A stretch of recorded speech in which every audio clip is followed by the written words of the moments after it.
When 18-year-old Lena Ward's hand slips and shatters a porcelain cup in the quiet bakery where she works, she has no idea that the man watching from the corner booth has been protecting her from the shadows for 4 years. Victor Moreau doesn't believe in accidents. He believes in fate.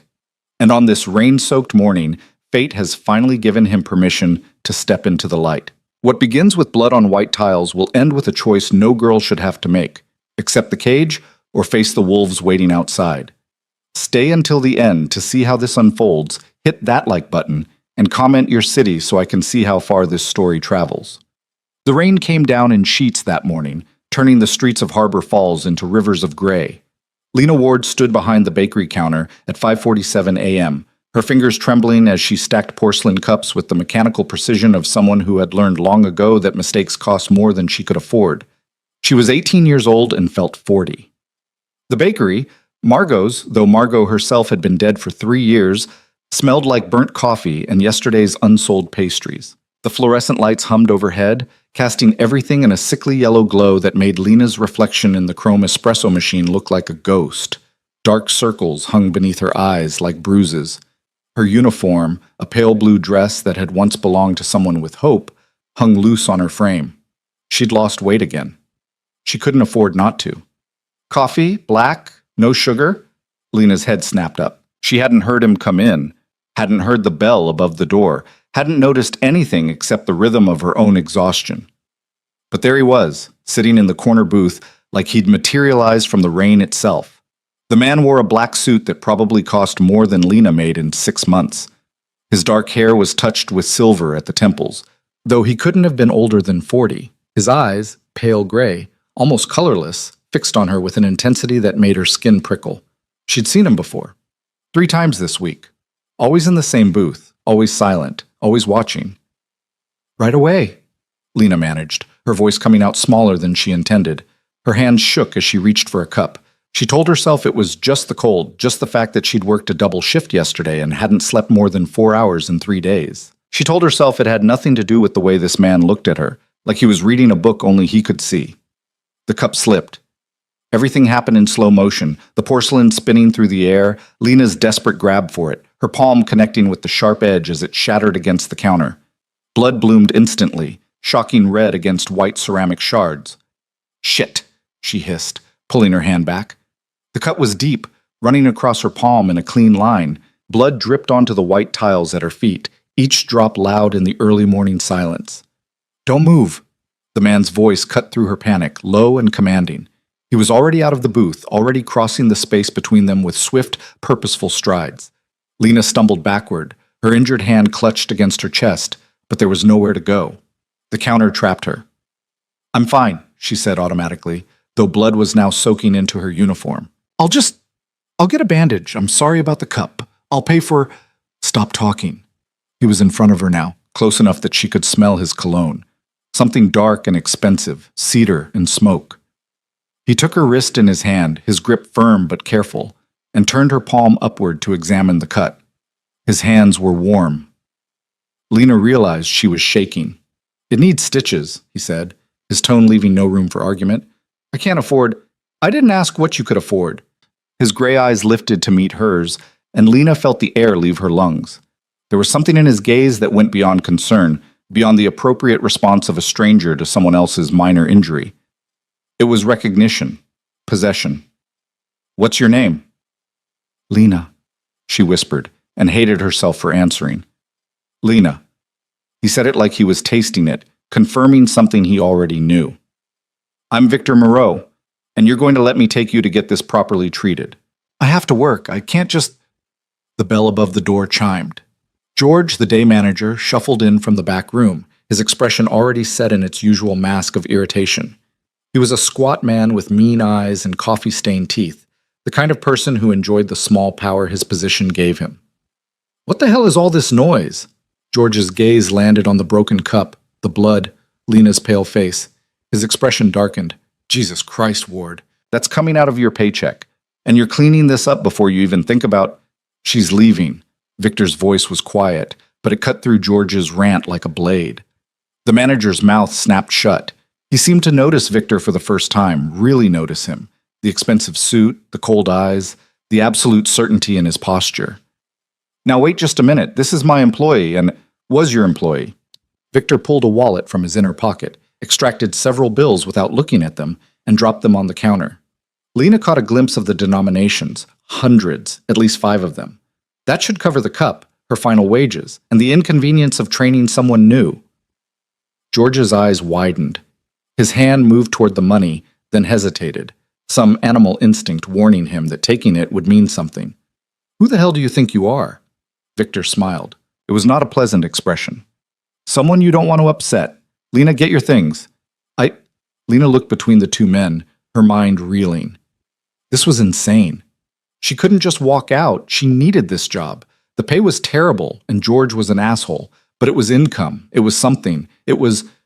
"Your hand is still bleeding," Victor said, his tone gentling fractionally. "And you look like you're about to pass out. Whatever you're afraid of losing by leaving this place, I promise you it's not worth your health." He was right about the passing out part. Black spots were dancing at the edges of Lena's vision, and the floor seemed to tilt beneath her feet. She'd given blood yesterday, not at a hospital, but at one of those shady donation centers that paid cash and didn't ask questions. $40 for a pint. She'd needed it for the electric bill. "Okay," she heard herself say. "Okay." She grabbed her jacket from the hook by the back door, moving like she was in a dream. George was sputtering something, but Victor's presence seemed to have robbed him of his usual venom. The money still sat on the counter, untouched. Victor guided her toward the door with a hand at the small of her back, the touch simultaneously protective and proprietary. As they stepped out into the rain, Lena caught sight of George's face one last time. He looked confused, frightened. She should have paid more attention to that. A black car waited at the curb, sleek and expensive and entirely out of place on this shabby street. A man in a driver's uniform stood beside the back door holding an umbrella. He didn't look surprised to see them. "Marcus, we're going to Mercy General," Victor said. "Call ahead. Tell them we need a private examination room and their best hand surgeon on standby." "Yes, sir." The door opened. Lena stood frozen on the sidewalk, rain soaking through her thin jacket, her blood dripping onto the pavement. This was wrong. This was all wrong. Men like Victor Moreau didn't rescue girls like Lena Ward. Men like him didn't even notice girls like her, except maybe to step over them on the street. "Why are you doing this?" she asked. Victor's expression was unreadable. "Because I can," he said simply. "And because you need help. Those are sufficient reasons, aren't they?" They weren't. Lena knew they weren't, but her hand hurt, and she was so tired, and the car looked warm and dry and safe. So she got in. The interior smelled like leather and that same cedar smoke cologne. Victor slid in beside her, maintaining a careful distance, and Marcus closed the door with a soft click. The world outside became muted, the rain just a whisper against tinted windows. "There's a first aid kit in the console," Victor said, reaching past her to retrieve a white box with a red cross on it. "This will stop the bleeding until we get there." He worked with practiced efficiency, wrapping her hand in clean gauze, his movements gentle despite their precision. Lena watched his face as he worked, trying to understand what was happening. He had a strong jaw, a straight nose, the kind of features that belonged in old paintings of kings and conquerors. There was a small scar above his left eyebrow, almost invisible. "You've been coming to the bakery all week," she said quietly. "Yes." "Why?" His hand stilled for just a moment. "The coffee is terrible," he said, "but the view is excellent." Lena's breath caught. Were you watching me?" "Yes." The honesty of it shocked her more than the admission itself. No deflection, no excuse, just confirmation. That's not normal," she managed. "No," Victor agreed, securing the bandage with a small metal clip. "It's not." The car glided through the rain-slicked streets, moving from the shabby commercial district where Lena spent her days into neighborhoods she'd only ever seen from bus windows. The buildings grew taller, cleaner, more expensive. Mercy General rose before them like a glass cathedral, all modern architecture and healing promises. True to Victor's word, they were expected. A nurse met them at a private entrance, leading them through corridors that smelled like antiseptic and money. The examination room was more like a hotel suite, soft lighting, comfortable chairs, abstract art on the walls. The surgeon arrived within 10 minutes. Dr. Patricia Chen was a small woman with steady hands and sharp eyes that took in everything. Lena's cheap clothes, Victor's expensive ones, the careful way he positioned himself between Lena and the door. "Let's see what we're working with," Dr. Chen said kindly. The cut was indeed deep, requiring 12 stitches. Lena sat rigid and silent as the needle pierced her skin again and again, refusing the local anesthetic because needles were already expensive enough without adding more. Victor stood against the wall, watching everything, his expression carved from stone. "You should have taken the painkiller," Dr. Chen said as she tied off the final stitch. "I'm fine." "You're incredibly pale and you're sweating. That's not fine, that's shock." The doctor's gaze shifted to Victor. "She needs rest, fluids, and probably a decent meal. When's the last time you ate?" This last question was directed at Lena. "Yesterday," Lena lied. It had been longer. Dr. Chen's mouth tightened. She wrote something on a prescription pad, tore off the sheet, and handed it to Victor. "Antibiotics. Make sure she takes the full course. The stitches come out in 10 days. Keep it clean and dry." "I'll make sure of it," Victor said.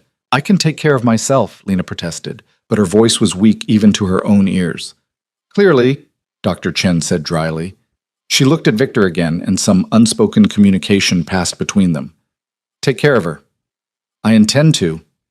They were back in the car before Lena could fully process what had happened. The rain had stopped, leaving the city washed clean and glistening. Sunlight broke through the clouds in golden shafts, turning puddles into mirrors. "Where do you live?" Victor asked. Lena rattled off the address automatically, then regretted it. The apartment she shared with her mother and her mother's boyfriend was in the worst part of the city, a fourth-floor walk-up with thin walls and thinner hope. She didn't want Victor to see it, didn't want those cold gray eyes to witness the fullness of her failure. But Marcus was already turning the car in that direction. "You don't have to do this," Lena said. "I can take the bus from here, really. You've already done the bare minimum." Victor's tone was mild. "Lena, I'm going to be very direct with you because I don't believe in wasting time. That bakery was killing you. Slowly, perhaps, but certainly. The hours, the pay, the stress. How much longer did you think you could sustain it?" "I don't have a choice," she shot back, surprising herself with the anger in her voice. "Not everyone gets to decide what kills them. Some of us just have to survive however we can." "You're right," Victor said quietly. "You didn't have a choice, past tense." The car pulled up in front of her building.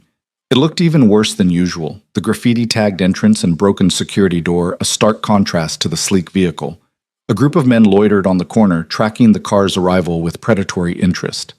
"Thank you for the ride," Lena said, reaching for the door handle. "And for the hospital. I'll pay you back, I just need some time to—" "Stop." Victor's hand closed over hers, preventing her from opening the door. "Look at me." She did. Those gray eyes held her captive. "You're not going back in there," Victor said. "Excuse me?" "That building, that apartment, that life. You're not going back to it." Lena laughed, a sharp, brittle sound.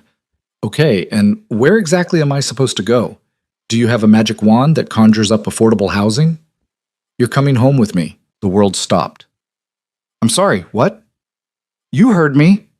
Victor's voice was calm, reasonable, as if he were discussing something mundane rather than completely insane. "I have a guest house on my property, fully furnished, private, secure. You can stay there while you recover and figure out your next steps." "I don't even know you," Lena protested, her heart hammering against her ribs. "Then we'll get to know each other." "This is crazy. You can't just kidnap people because you—" "I'm not kidnapping you. I'm offering you a choice." Victor released her hand, sitting back to give her space.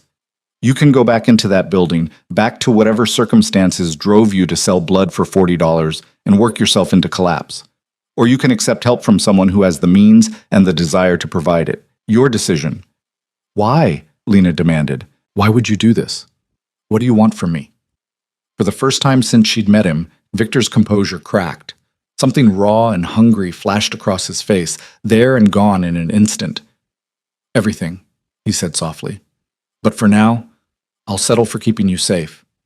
Lena looked out the window at her building, at the broken door and the loitering men in the windows dark, even in daylight because electricity cost money. She thought about climbing those 4 flights of stairs, about the apartment that smelled like stale beer and her mother's boyfriend's cigarettes. about the bills piled on the kitchen table and the eviction notice that was probably already there, waiting.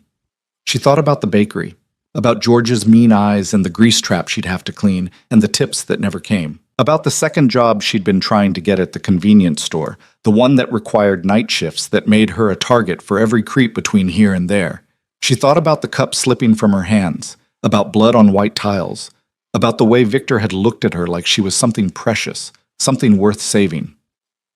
1 week, she heard herself say. I'll stay for 1 week, just until my hand heals enough to work again. And then I'm gone. Victor's smile was slow and satisfied. Of course, he said, whatever you need.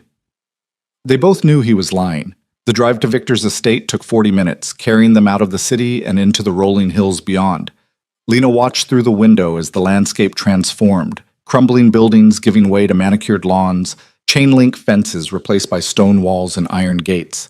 The estate itself was breathtaking. The main house was a sprawling colonial structure, all white columns and graceful verandas, set back from the road by at least half a mile. Ancient oak trees lined the drive, their branches forming a canopy overhead. Gardens stretched in every direction, professionally maintained and impossibly green. This is where you live? Lena breathed. The main house, yes. The guest house is just beyond that grove. Victor pointed toward a cluster of trees. Marcus will show you around while I make some calls. The guest house was larger than Lena's entire apartment building. 2 stories of warm stone and large windows, with a porch that wrapped around 3 sides. Marcus unlocked the door and gestured her inside. Kitchen's stocked, he said, his tone neutral. Linens are fresh. Wi-Fi password is on the fridge. Anything you need, there's an intercom system. Just press the button marked Main House. Lena stepped into the foyer, overwhelmed. Hardwood floors gleamed beneath her feet. Soft furniture in cream and blue filled a living room that could have housed her entire family. Through an archway, she could see a kitchen with granite counters and appliances she didn't know how to use. Upstairs are 3 bedrooms, Marcus continued. Master Suite has its own bathroom. Mr. Moreau thought you might prefer the room with the garden view, but you're welcome to choose any of them. Why are you all doing this? Lena asked quietly. Marcus regarded her for a long moment. He was older than Victor, maybe 60, with silver hair and eyes that had seen things Lena couldn't imagine. Because Mr. Moreau asked us to, he said finally. And when Mr. Moreau asks for something, we make it happen. Is he dangerous? Yes. Marcus's honesty was startling. But not to you, never to you. He left before Lena could ask what that meant. She explored the house in a daze, touching surfaces to confirm they were real. The bedroom with the garden view had a 4-poster bed draped in white linen, French doors that opened onto a small balcony, and a bathroom with a tub large enough to swim in. Lena's entire life could have fit in this room with space left over. In the closet, she found clothes, women's clothes, in her size still tagged, jeans and sweaters and dresses, casual and comfortable and far nicer than anything she'd ever owned. A note was pinned to one of the hangers, written in bold masculine handwriting. These should fit. If they don't, or if you need anything else, let me know. Lena sank onto the edge of the bed, her bandaged hand throbbing. This was insane, all of it. Men like Victor Moreau didn't rescue girls like her. They didn't offer guest houses and new clothes and gentle touches. There had to be a catch. There was always a catch. But she was so tired of fighting and failing and trying to hold together a life that had been broken since birth. Just for a moment, she let herself imagine it. A life without constant panic, without hunger, without the daily arithmetic of survival. Just for a moment, she let herself believe in rescue. A knock on the door startled her. Lena called out permission to enter, and Victor stepped inside, carrying a tray. The smell of hot food made her stomach cramp with hunger. I thought you might be ready to eat, he said, setting the tray on the bedside table. Soup, bread, fruit, water. Simple food, but it looked like a feast to Lena. Thank you, he managed. Victor studied her, his expression softer than before. You don't have to thank me for basic care, Lena. You deserve this. You deserve more than this. You don't know me, she protested. You don't know what I deserve. I know more than you think. He moved to the French doors, gazing out at the garden. I know you've been supporting your mother since you were 16. I know you left school to work full-time when her boyfriend lost his job. I know you give most of your paycheck to keep that apartment, and you survive on whatever's left. Lena's blood ran cold. How do you know that? Because I've been watching you. Victor turned to face her, and there was no apology in his eyes. For 4 years, Lena. Since you were 14 years old and I saw you in a hospital waiting room holding your mother's hand while she came down from a high. You looked so small, so determined, so utterly alone. Lena couldn't breathe. You've been watching me since I was 14? Protecting you, Victor corrected. There's a difference. That's insane. That's stalking. That's wrong? Victor's smile was humorless. Yes. Obsessive? Absolutely. But it's also why you're alive, Lena. It's why your mother's boyfriend never went beyond verbal abuse. Why those men who cornered you outside the convenience store last year suddenly decided to leave you alone. Why the landlord who threatened to evict you unless you worked something out suddenly found himself facing housing code violations. Lena stood, shaking. You can't just interfere in my life like that without my knowledge, without my permission. I can. I did. And I'd do it again. Victor moved closer, stopping just outside her personal space. You were a child. You were vulnerable. Someone needed to make sure you survived long enough to become the woman you are now. This is kidnapping, Lena whispered. You brought me here under false pretenses. The door is unlocked, Victor said calmly. Marcus will drive you anywhere you want to go. You're not a prisoner, Lena. But if you leave, I can't protect you. And there are people in this world who would very much like to use you to hurt me, now that you've been seen with me. What? Your mother owes money to some very dangerous people. Did you know that? $6,000 to a loan shark named Dmitry Volkov. He was planning to come collect tomorrow. Since you're her daughter, and since she has nothing else of value, he was going to suggest an alternative payment plan. Lena's legs gave out. She sat back down on the bed, hard. I paid the debt an hour ago, Victor continued, his tone matter of fact. Wired the full amount plus interest. You're safe from that particular threat. But Dmitry isn't going to be happy about losing his leverage. And when men like him get unhappy, they get creative. Why are you telling me this? Lena asked numbly. Because I want you to understand what you're walking back into if you leave. This isn't about control, Lena. It's about reality. Your old life is dangerous. Staying here is safe. Safe, Lena repeated, with a man who's been stalking me for 4 years. Yes. His honesty was almost more disturbing than the revelations. Lena looked up at him, this stranger who somehow knew everything about her, who had shaped her life from the shadows without her knowledge. He should have terrified her. Maybe he did. But there was something else too, something she didn't want to name. What do you want from me? She asked again. Victor crouched down, bringing himself to eye level with her. This close, she could see gold flecks in his gray eyes, could count the individual eyelashes.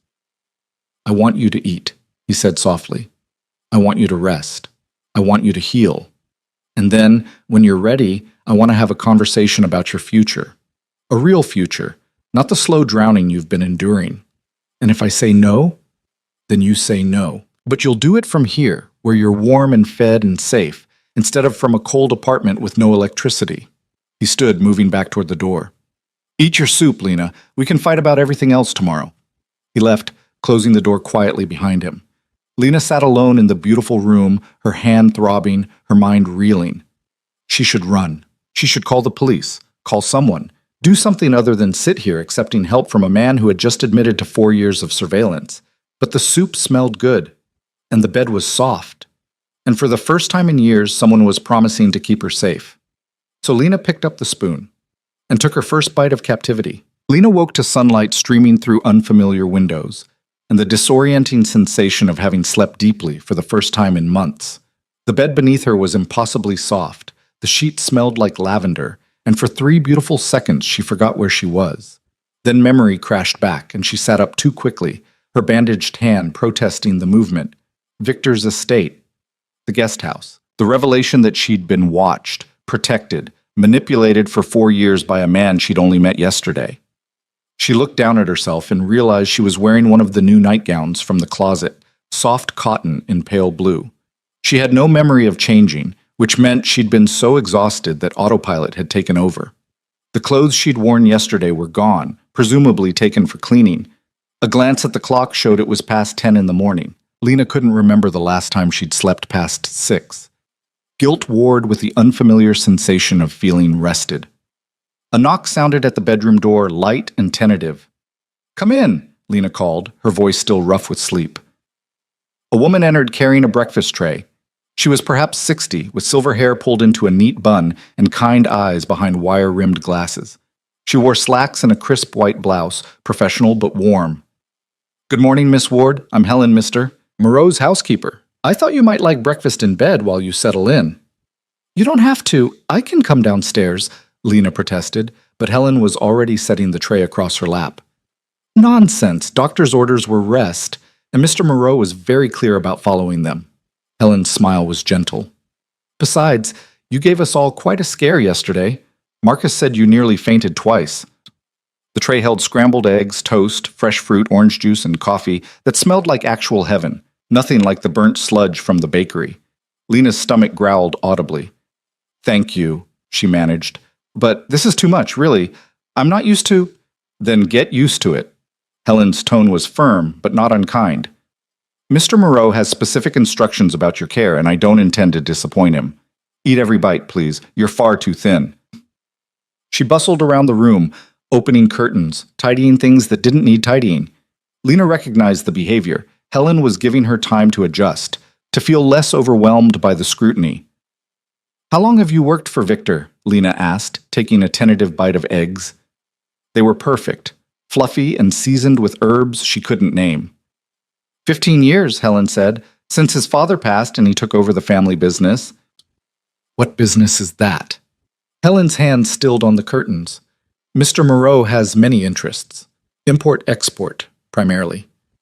Real estate. Investments." Her tone was carefully neutral, the words practiced. "You're lying," Lena said quietly. Helen turned, and for a moment her professional mask slipped.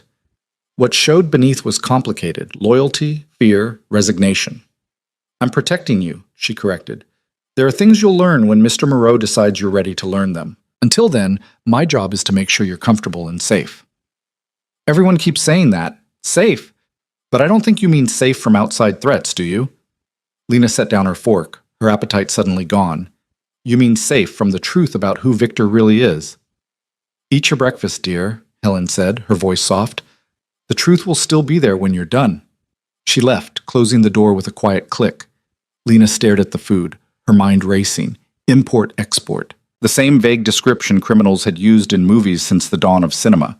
And the way everyone spoke about Victor, with respect tinged with fear, with careful words and cautious glances. She thought about the men on her corner, the ones who'd cornered her last year. How they'd vanished overnight, how one had shown up weeks later with his arm in a cast and a haunted look in his eyes. She'd thought it was luck, divine intervention, anything but the truth. Victor had done something to them, had sent someone, had made a call, had wielded whatever power he possessed to make them disappear. To protect her. Lena forced herself to eat. Helen was right about one thing. She was too thin, had been running on fumes and fear for so long that her body had started consuming itself. The food was delicious. Each bite a reminder of everything she'd been denying herself in service of survival. When she finished, she showered in the enormous bathroom, careful to keep her bandaged hand dry. The closet yielded jeans that fit perfectly, and a soft gray sweater that felt like a hug. Even the undergarments were her size, which should have been creepy, but somehow just felt efficient. Victor had been watching for 4 years. Of course he knew her measurements. She found her way downstairs, following the sound of voices to a sunlit kitchen where Helen was chopping vegetables. Marcus sat at a breakfast bar reading a newspaper, looking more relaxed than he had yesterday. "Feeling better?" he asked, glancing up. "Feeling confused," Lena admitted. "Where's Victor?" "Main house. He has business to attend to this morning, but he asked that you join him for lunch if you're feeling up to it." "And if I'm not feeling up to it?" Marcus's expression remained neutral.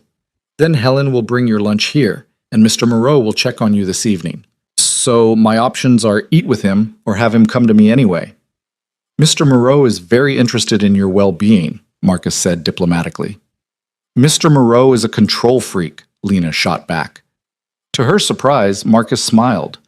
"Yes," he agreed, "but he's a control freak with your best interests at heart, which is more than most people can say." Helen set a glass of water in front of Lena along with a small pill bottle. "Antibiotic. You need to take it with food, which you've had." Lena took the pill obediently, hating how easily she was falling into compliance. Can I go outside? Or am I not allowed to leave the guest house? You're not a prisoner, Marcus said, echoing Victor's words from yesterday. The grounds are yours to explore. Just stay within the walls, please, for your own safety. Because of Dmitry Volkov. Marcus's eyes sharpened. Mr. Moreau told you about that? He told me my mother owes him money. Owed him money, Lena corrected herself. Past tense since Victor paid it off. Your mother's debt was the least of it, Marcus said quietly. Dmitry doesn't like losing property he considered his, and he considers all debts to be property until they're satisfied. I was never his property? No. You were never anyone's property, but try explaining that to a man like Dmitry Volkov. Marcus folded his newspaper with precise movements. The walls around this estate aren't decorative, Lena. They're functional. There are cameras, guards, systems in place to make sure no one gets in who shouldn't. As long as you're here, you're untouchable. And when I leave, the silence that followed was answer enough. Lena spent the morning walking the grounds, her mind churning. The estate was beautiful in a way that felt almost aggressive. Each perfectly manicured garden and artfully placed statue, a reminder of wealth she couldn't comprehend. She passed a pool house, a tennis court, a greenhouse that probably cost more than her entire apartment building. She found herself at the wall Marcus had mentioned, 15 feet of stone topped with something that might have been decorative ironwork, but was probably security measures disguised as art.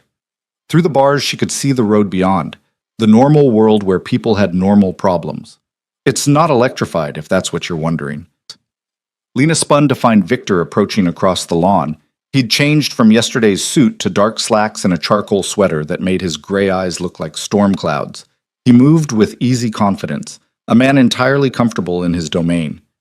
That's comforting, Lena said dryly. I was worried I might get fried if I tried to climb out. You could climb out, Victor said, stopping a few feet away.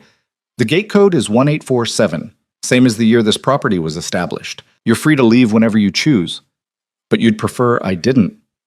I'd prefer you stayed alive. Whether that happens here or out there is your decision. He gestured toward a bench beneath an old oak tree. Will you walk with me? It wasn't really a question, but Lena appreciated the pretense of choice.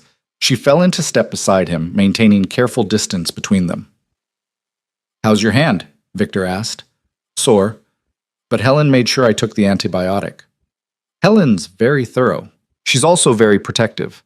If I'm ever out of line, she'll let me know. Does that happen often, you being out of line? Victor's smile was wry. More often than I'd like to admit. I'm not accustomed to asking permission for things, Lena. I see a problem, I fix it. I see something I want, I acquire it. Those instincts serve me well in business, but I'm aware they can be overwhelming in personal interactions. Is that what this is? A personal interaction? What else would it be? Lena stopped walking, forcing him to turn and face her. The morning sun caught his features, highlighting the sharp planes of his face, the silver at his temples. He was handsome in a way that probably opened doors and ended arguments. She wondered how many people ever told him no. This is a kidnapping dressed up as rescue, she said bluntly. You've manipulated my life for 4 years, paid off debts I didn't know existed, removed me from my home and my job, and installed me in a gilded cage. The fact that the cage is beautiful doesn't change what it is. You're right, Victor said calmly. About all of it. Does that change anything? It should. But does it? Lena wanted to say yes, wanted to storm off, demand he take her home, assert her independence and agency. But the truth sat heavy in her chest. She had nowhere to go. No job, no savings. A mother who wouldn't even notice she was gone. The apartment would be empty by now, the eviction notice executed in her absence. You've made sure it doesn't, she said quietly, by removing all my other options. I've removed the bad options, Victor corrected. The ones that were killing you slowly. I'm offering you good options instead. Safety, security. Time to figure out what you actually want from life instead of just fighting to survive it. And what do you get out of this arrangement? Your company, Victor said simply. Your presence. The knowledge that you're safe and cared for. That's all? For now. His honesty was unsettling. I won't lie to you, Lena. I want more. But I'm patient, and I'm willing to earn it. Earn what, exactly? Your trust, your affection. Eventually, if I'm very lucky and very careful, your love. The words hung between them, too heavy and too honest. Lena's heart hammered against her ribs. You're insane. Probably, Victor agreed, but I'm also the only person in your life who's actually keeping you safe. Marcus told you about Dmitri, I assume. He said Dmitri doesn't like losing property. Dmitri Volkov is a sociopath with delusions of empire. He runs protection rackets, loan sharking, and human trafficking throughout this region. Your mother borrowed money from him 6 months ago to pay for her boyfriend's legal fees. Victor's tone was matter-of-fact, delivering horror like weather reports. When she couldn't pay, Dmitri came to collect. He was very interested in the fact that she had a young, pretty daughter. Nausea rolled through Lena's stomach. My mother wouldn't... Your mother is an addict who would do anything for her next fix. I'm sorry, Lena, but we both know that's true. It was. The knowledge sat like poison in Lena's gut. She'd known, on some level, that her mother was unreliable. That love came second to need. That promises dissolved in the face of withdrawal. But hearing it stated so plainly hurt anyway. So you paid him off to save me from that fate, Lena said. I paid him off because the thought of anyone touching you makes me want to burn the world down, Victor said, his voice dropping to something dark and dangerous. Saving you was incidental. Destroying anyone who threatened you was the primary objective. Lena stared at him, at the cold fury in his eyes, the absolute certainty in his posture. This was the real Victor Moreau, she realized. Not the careful gentleman with the expensive suits and the gentle touches. This was the man who had spent 4 years watching her, who had broken bones and paid debts and manipulated reality to keep her safe. This was the man who was obsessed with her. You scare me, she whispered. Good, Victor said softly. Fear means you're paying attention. Fear means you understand the stakes. He reached out slowly, giving her time to pull away, and tucked a strand of hair behind her ear. His fingers were warm against her skin. But I need you to understand something, Lena. I will never hurt you. I will never force you. You have my word on that, for whatever it's worth. The word of a criminal? The word of a man who loves you. Lena jerked back. You don't love me. You don't even know me. I know you take your coffee black because cream costs extra. I know you bite your lower lip when you're concentrating. I know you always give your tips to the homeless man on the corner, even when it means you walk home hungry. I know you sing old jazz songs under your breath when you think no one's listening, and you have your mother's eyes but your father's stubborn chin. Victor's gaze held hers captive. I know you, Lena. I've known you for 4 years, and everything I've learned has only made me more certain that you're the most extraordinary person I've ever encountered. Stop, Lena breathed. Please stop. Victor stepped back immediately, his expression shuddering. I apologize. That was too much, too soon. Come. Lunch is ready, and Helen will be disappointed if we're late. He turned and walked back toward the main house, not checking to see if she followed. After a moment, Lena did, her mind reeling. The main house was even more impressive inside than out. Marble floors, soaring ceilings, art that probably belonged in museums. Victor led her to a dining room that could have seated 20 but was set for 2, intimate despite its size. Helen appeared with plates of food, grilled chicken, roasted vegetables, fresh bread. Simple food, but prepared with obvious care. I'll leave you to it, she said, though her eyes on Lena held a question. Are you all right? Lena managed a small nod, and Helen withdrew. They ate in silence for several minutes, the only sound the clink of silverware against china. Lena's mind raced, trying to process everything. The revelations about her mother, about Dmitri, about Victor's feelings. It was too much, all of it, a tidal wave of information she had no idea how to navigate. Tell me about your business, she said finally, desperate to talk about anything else. Your real business. Victor set down his fork, studying her. Are you sure you want to know?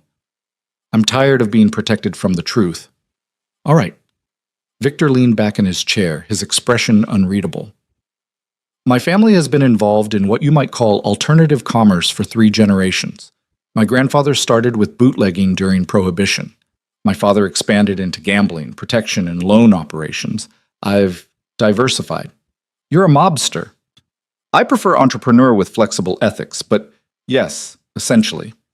Victor's tone was dry. I run operations throughout the state. Gambling, mostly legal. Loans, mostly ethical. Protection services for businesses that prefer private security to police involvement. Import-export that occasionally includes items of questionable provenance. Drugs? No. I don't touch narcotics, weapons, or people. Those are hard lines I don't cross. How noble, Lena said sarcastically. I'm not claiming nobility. I'm claiming standards. Victor picked up his wine glass, swirling the red liquid. I'm a criminal, Lena. I won't pretend otherwise. But I'm a criminal with principles. I don't prey on the weak. I don't traffic in misery. I solve problems for people who can't solve them through legal channels. And if those people can't pay, then we work something out. I'm flexible. Like Dmitri was flexible with my mother? Victor's expression hardened. I am nothing like Dmitri Volkov. He's a predator who enjoys causing pain. I'm a businessman who maintains order in places where order has broken down. You're splitting hairs. Maybe. But those hairs matter. Victor set down his glass with precise care. I'm not asking you to approve of what I do, Lena. I'm asking you to understand it. And to understand that everything I've done, every choice I've made regarding you has been about protection, not possession. You said you wanted everything from me, Lena reminded him. That sounds like possession to me. I want everything you're willing to give. There's a difference. Victor leaned forward, his gaze intense. I'm not your mother's boyfriend, taking and taking until there's nothing left. I'm not Dmitri Volkov, treating people like commodities. I'm a man who saw something precious and decided it was worth protecting, even if that meant watching from the shadows for years. That's still creepy, Victor. Yes, he agreed. It is. But it kept you alive, and I'd do it again. Lena pushed back from the table, needing space, needing air. I need to think about all of this. Of course. Victor stood as well, ever the gentleman despite everything. Take all the time you need. The guest house is yours for as long as you want it. And if I want to leave, then Marcus will drive you wherever you want to go. But Lena! Victor caught her hand, his grip gentle but firm. Before you decide, let me show you something. He led her through the house to a room she hadn't seen, a study lined with books and dominated by a massive desk. On that desk sat a laptop, which Victor opened and turned toward her. This is the security system for the estate, he said, tapping keys. Cameras, motion sensors, perimeter alerts, watch. The screen split into multiple feeds. Lena saw the front gate, the gardens, the guest house, various angles of the grounds. Victor fast-forwarded through footage, stopping at a timestamp from 3 nights ago. A car appeared on the screen, pulling up to the gate. 3 men got out, trying the intercom, then attempting to climb. Security lights blazed to life. The men retreated hastily. Who were they? Lena asked, though she already knew. Dimitri's people, looking for you. Victor pulled up another feed, this one from yesterday.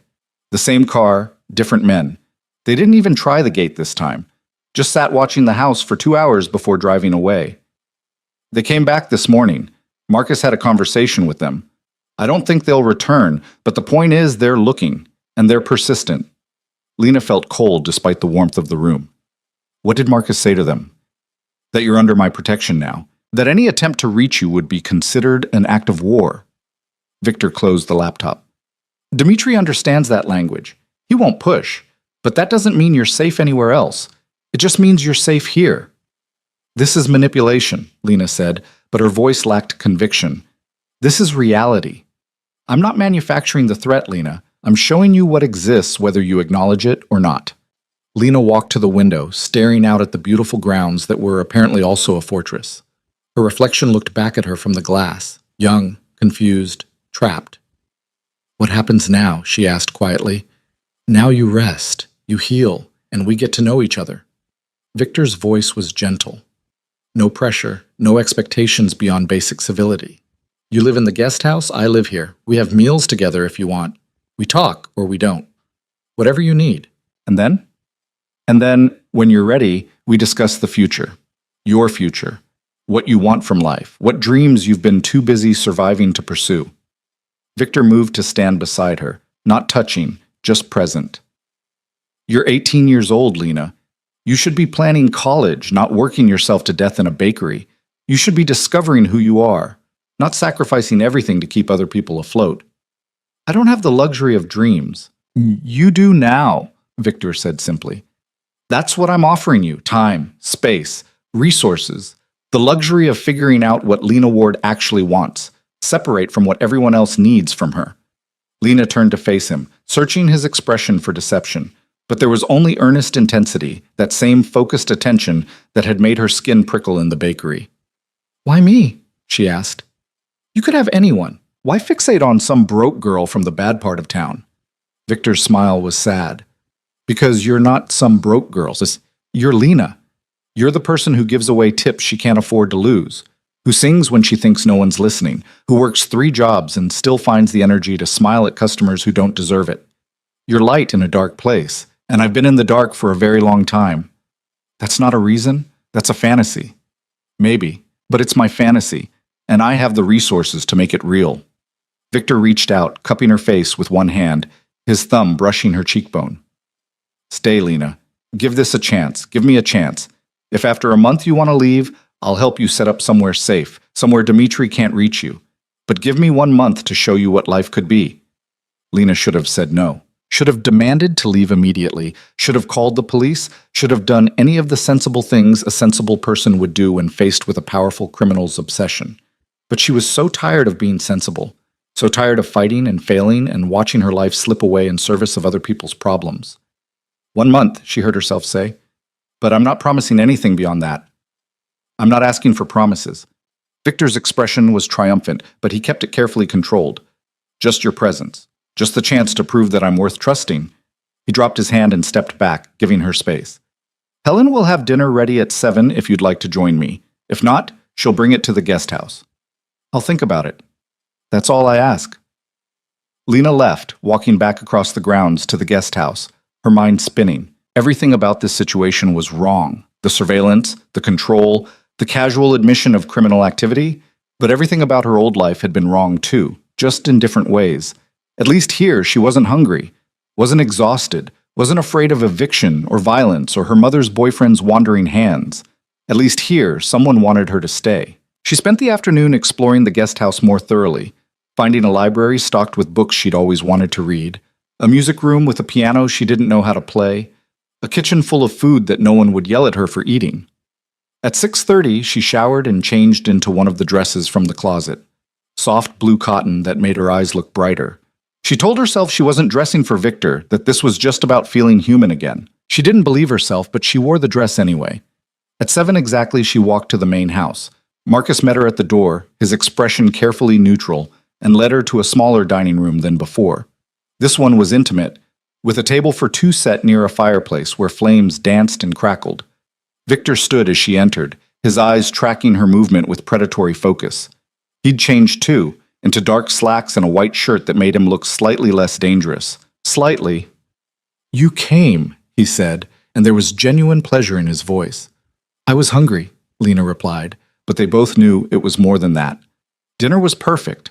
Some kind of fish she couldn't name, vegetables that tasted like they'd been picked that morning, wine that Victor poured for himself but not for her. "You're 18, he said at her questioning look. "I'm not contributing to underage drinking. But kidnapping is fine?" "I prefer to think of it as aggressive hospitality." Victor's smile was wry. "And you came willingly. Mostly." They talked as they ate, careful conversation that skirted around the serious topics. Victor asked about her favorite books, her taste in music, the things she'd dreamed about before dreams became impractical. Lena found herself answering, found herself relaxing despite every instinct telling her not to. He was charming when he wanted to be. Funny, even. He told stories about Helen's long-suffering patience with his lack of domestic skills, about Marcus's dry commentary on his business decisions. He made her laugh, and Lena hated how good it felt. After dinner, Victor led her to a sitting room where Helen had left coffee and dessert.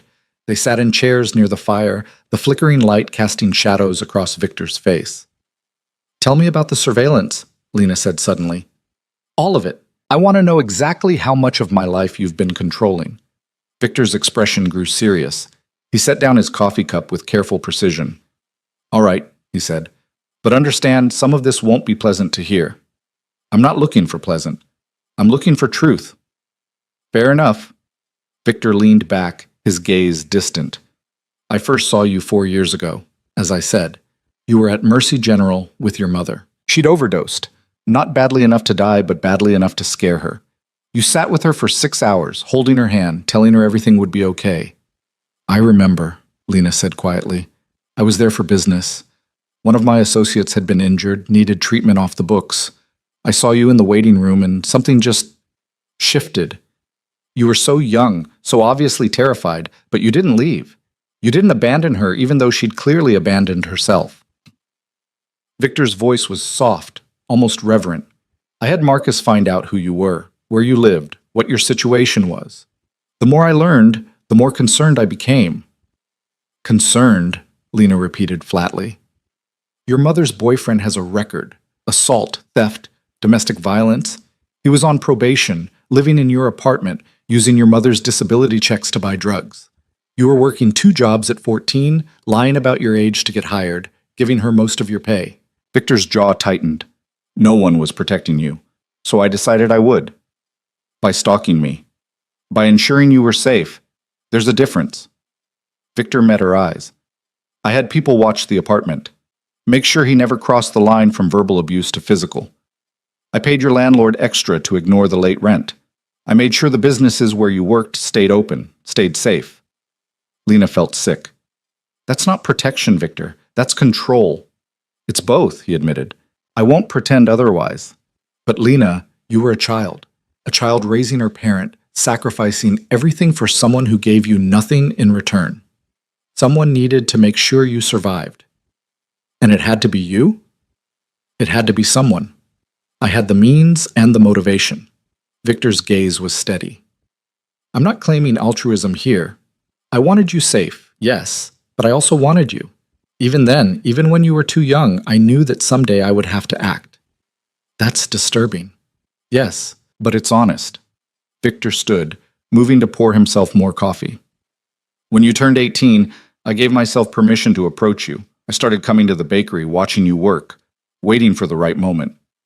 The cup breaking wasn't an accident, was it? Lena asked slowly. You did something to make that happen. No, that was genuine accident, but I was grateful for it.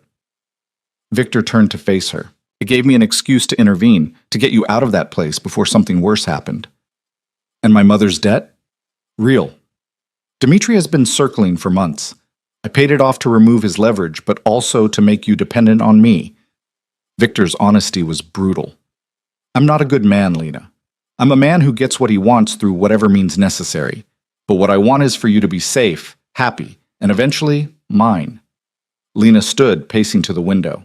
Outside, the grounds were lit by soft landscape lighting, beautiful and pristine and completely controlled. This is insane, she said. All of it. You're insane.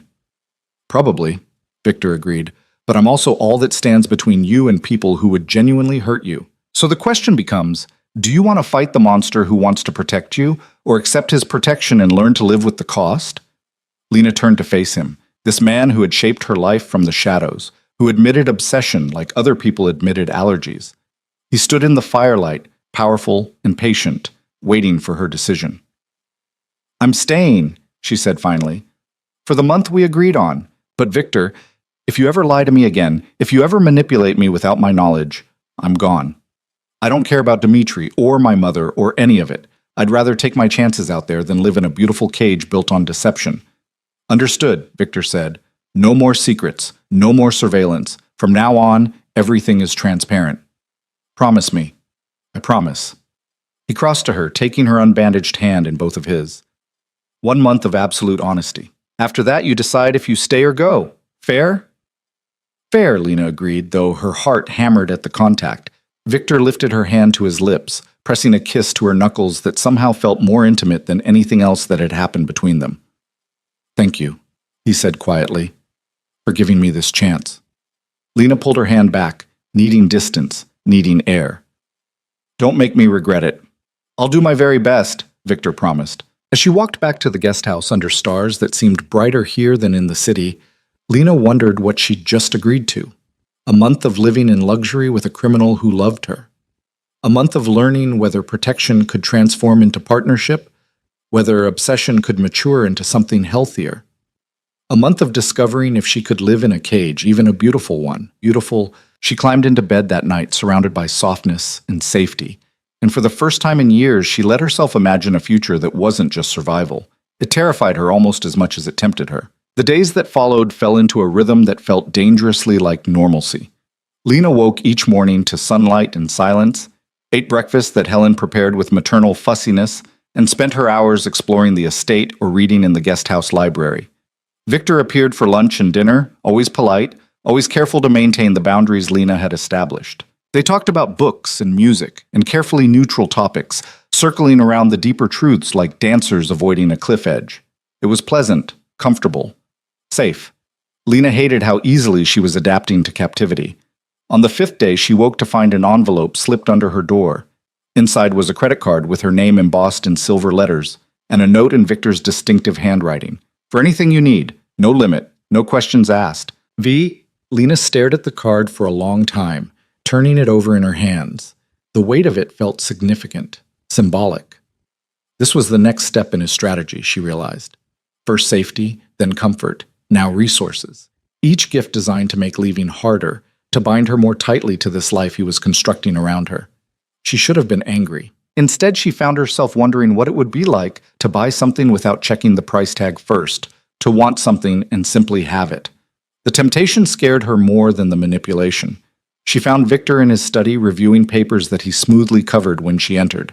Business, probably, the kind that didn't bear close scrutiny. The credit card, Lena said without preamble. It's too much. It's practical, Victor countered, setting down his pen. You need clothes beyond what I provided, personal items, entertainment. I'd rather you have the means to get them yourself than feel you have to ask permission.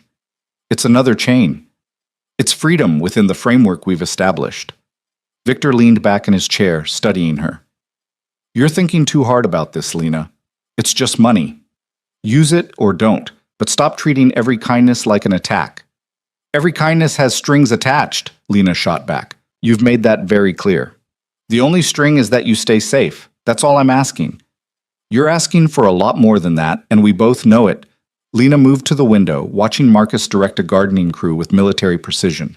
You want gratitude, dependence, eventually affection. Every gift is an investment toward that end. You're not wrong, Victor admitted, but that doesn't make the gifts less genuine. I want you to have nice things, Lena. I want you to experience life beyond survival mode. If that also serves my larger goals, why is that a problem? Because I don't know where the kindness ends and the manipulation begins, Lena said quietly. I don't know if you're helping me or just building a more comfortable cage. Victor was silent for a long moment. When he spoke, his voice was careful, measured. What if it's both? What if I'm genuinely trying to help you while also creating circumstances that make you want to stay? Can those two things not coexist? They can, but I need to know which one is the priority. You are, Victor said simply. Your well-being, your happiness, your safety. Those are the priorities. Everything else is secondary. Including your business? The question hung in the air between them, heavy with implication. Victor's expression shifted, something dark and dangerous flickering across his features before he controlled it. My business ensures I have the resources to protect you, he said. So yes, it matters. But you matter more. Prove it. How? Lena turned to face him fully, decision crystallizing in her mind. Tell me everything about your business, about what you actually do, about the things you've done to keep me safe. No more vague references to import-export. No more careful word choices. The truth, Victor. All of it. Victor's jaw tightened. Some truths can't be unlearned, Lena. Once you know certain things, you become complicit. Legally, morally, practically. Are you sure you want that burden? I'm already complicit by being here. At least let me know what I'm complicit in. He studied her for a long moment, and Lena could see him weighing options, calculating risks. Finally, he stood and moved to a painting on the wall, swinging it aside to reveal a safe. His fingers worked the combination with practiced ease. All right, he said, pulling out a thick folder. But we're doing this properly. No interruptions, no half-truths. If you want the full picture, you're going to get it, and it's not going to be pretty. He led her to a conference room she hadn't seen before, windowless and soundproof, the kind of space where serious business happened. A large table dominated the center, and Victor spread the folder's contents across its surface. My grandfather, Antonio Moreau, Came to this country in 1920 with nothing but ambition and a willingness to do what others wouldn't, Victor began, his tone taking on the cadence of a lecture. He started running bootleg whiskey during Prohibition, built a network of suppliers and distributors that spanned 3 states. By the time Prohibition ended, he'd made enough money to go legitimate, partially. He kept one foot in the shadows and one in the light. Victor pulled out a photograph, faded and creased, showing a severe-looking man in a suit. He passed the business to my father, who expanded into gambling and protection. Nothing violent, mostly. Just ensuring that businesses in certain neighborhoods paid for security services they didn't strictly need but definitely benefited from having. Protection rackets, Lena said flatly. Yes, though in my father's case, the protection was real. He kept the streets safe, kept more aggressive criminals out, maintained order. People paid, but they also got value.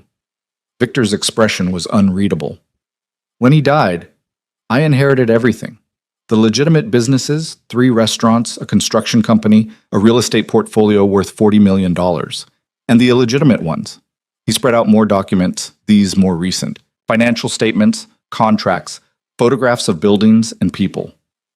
I run gambling operations in 5 cities, legal casinos in 2, underground poker rooms in 3. I loan money to people who can't get traditional financing, at rates that are high but not predatory. I provide security services to businesses that prefer not to involve police.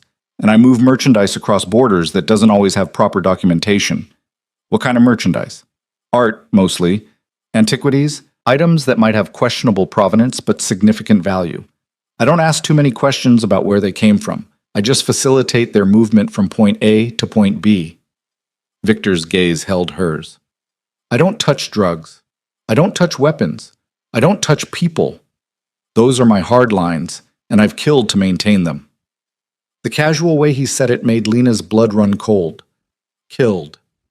Yes, Victor didn't flinch from the word. 4 times in 12 years. Twice to protect my people from outside threats. Once to stop a human trafficking operation that tried to establish itself in my territory. And once, his voice went flat. Once to stop someone who was hurting a child. Lena sat down heavily in one of the chairs. You're a murderer. I'm someone who has killed when necessary. There's a difference. Victor remained standing, his posture tense. I'm not claiming moral high ground here, Lena. I'm telling you the truth you asked for. In my world, sometimes violence is the only language people understand. I don't enjoy it, but I don't shy away from it when it's required. And my mother's boyfriend? Lena asked, her voice barely above a whisper. The men on my corner. What happened to them? Victor pulled out another folder, this one thinner. Your mother's boyfriend, Derek Simmons, received a visit from 2 of my people 3 years ago. They explained that his behavior toward you had been noted and was unacceptable. They broke 3 of his fingers to emphasize the point. Victor's tone was matter-of-fact. He never touched you again, did he? Lena thought back to the night Derek had come home with his hand in a cast, his face pale, his usual aggression replaced by something that looked like terror. She'd thought he'd gotten in a bar fight. She'd been grateful for the peace that followed, not questioning its source. The men on the corner, Victor continued, pulling out photographs. Lena recognized them immediately. They had a habit of harassing women in your neighborhood. When they cornered you, when one of them put his hand on you, I had them removed from the area, permanently. One went to the hospital with a broken arm and a clear understanding that if he returned, the damage would be worse. The other 2 were encouraged to relocate to different cities. You had people hurt because of me. I had people hurt because they hurt you first, Victor corrected. That's an important distinction. Lena's hands were shaking. She pressed them flat against the table, trying to ground herself. What about Dmitri? You said you paid him off, but is that really the end of it? Victor's expression darkened. No. Dmitri Volkov is a problem that payment alone won't solve. He's territorial, vengeful, and he doesn't forgive perceived slights. Paying your mother's debt removed his official leverage, but it also humiliated him. Men like him can't afford to look weak. So what happens now? Now we wait to see if he's smart enough to leave this alone or stupid enough to push back. Victor moved to stand beside her chair, not touching, but close enough that she could feel his presence. I have people watching him. If he makes a move toward you, I'll know about it before it happens, and I'll end the threat. By killing him, if necessary. Lena looked up at him, at the cold certainty in his eyes. This was the real Victor Moreau, stripped of charm and careful courtesy. A man who calculated in terms of threats and responses, who saw violence as a tool like any other. "You're asking me to accept this," she said, "to be okay with murder and assault and all of it just because it benefits me." "I'm asking you to accept reality," Victor replied. "I didn't create this world, Lena. I just learned how to survive in it. And part of surviving meant making sure you survived too, whether you knew it or not. I didn't ask for this protection." "No, but you needed it." Victor crouched down, bringing himself to eye level with her. "Your mother was drowning and pulling you down with her. Derek was escalating toward worse abuse. Those men on the corner were going to do more than just grab you eventually. Dimitri was going to sell you to the highest bidder. These weren't hypothetical threats, Lena. They were inevitable outcomes unless someone intervened. And you decided to be that someone." "Yes, because I could. Because I wanted to. Because the thought of anything happening to you was unbearable." Victor's voice dropped to something raw and honest. "I'm not asking you to condone what I've done. I'm asking you to understand why I did it, and to decide if you can live with being the reason for it." Lena stood abruptly, needing distance. She paced the length of the conference room, her mind reeling. Everything he was saying made a horrible kind of sense. She had been in danger, constant and escalating. Someone had intervened, had kept her safe when no one else would. That the intervention came from a criminal didn't change the fact that it had worked, but accepting that meant accepting complicity. It meant acknowledging that she'd benefited from violence, that her safety had been purchased with other people's pain. "I need air," she said.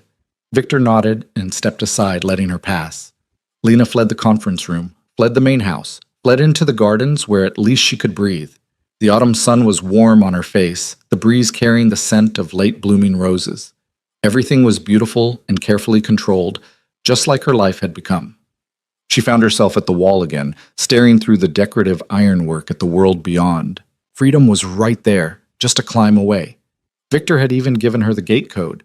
She could leave any time she wanted. But leaving meant facing Dimitri without protection. It meant going back to a life of poverty and fear. It meant losing the safety she'd only just begun to trust. The sound of footsteps made her turn. Marcus approached, his expression neutral as always.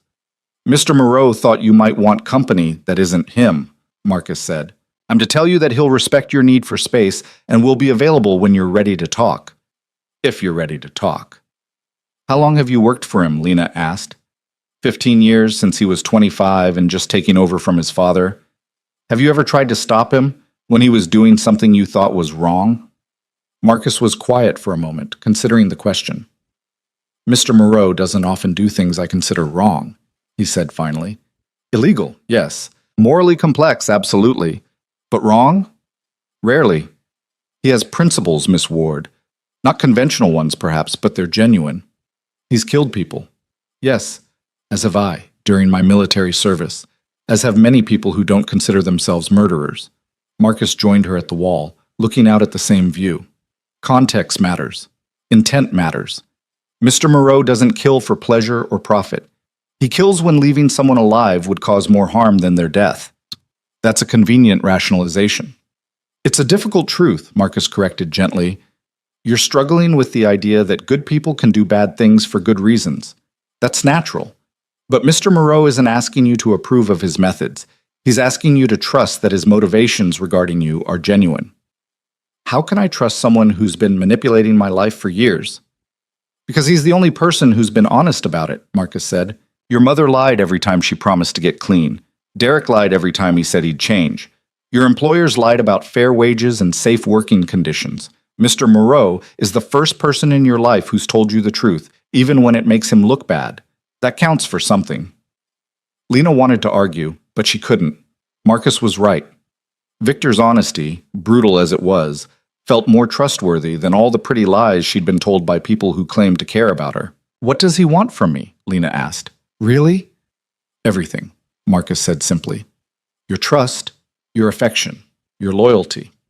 Eventually, your love. He wants you to choose to stay, not because you're trapped, but because you want to be here." "That's a lot to ask."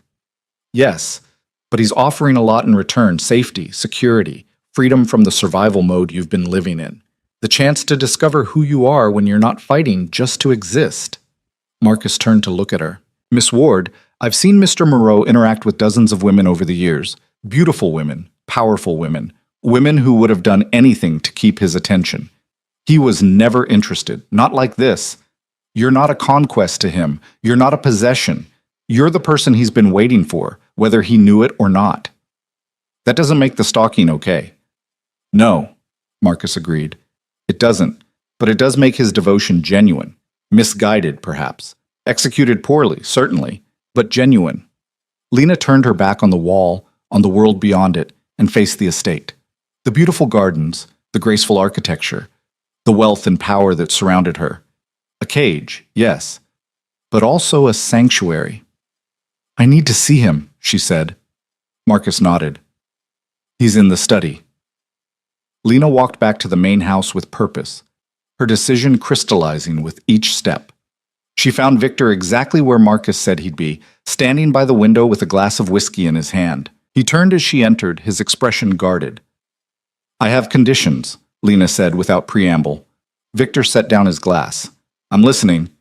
First, no more secrets. About anything. I don't care how ugly the truth is, I need to know it. If someone threatens me, I need to know. If you're planning something that affects me, I need to know. Transparency, Victor. Complete transparency. Agreed. Second, I need autonomy within this arrangement. I'm not asking to leave the estate while Dimitri is a threat, but I need to make my own choices about what I do with my time. If I want to go to the guest house and not see you for 2 days, that's my choice. If I want to eat alone, that's my choice. You don't get to dictate my schedule. Fair enough? Third, you teach me to protect myself. Self-defense, weapons if necessary. I'm not going to be helpless just because I'm safe. If I'm going to be in your world, I need to know how to survive in it. Victor's expression shifted to something approving, almost proud. I'll arrange training immediately. And fourth, Lena took a breath. You tell me the truth about what you want, not the careful version you've been giving me, the real truth. What happens if I stay beyond the month? What does that look like to you? Victor moved closer, stopping just inside her personal space. His eyes held hers with that familiar intensity, the force of his attention almost physical. If you stay beyond the month, I court you properly, he said. I take you to dinner, to shows, to all the places you've never been able to afford. I introduce you to my world, the legitimate parts and the shadow parts. I show you what partnership with me actually means. And then, if you're willing, I marry you.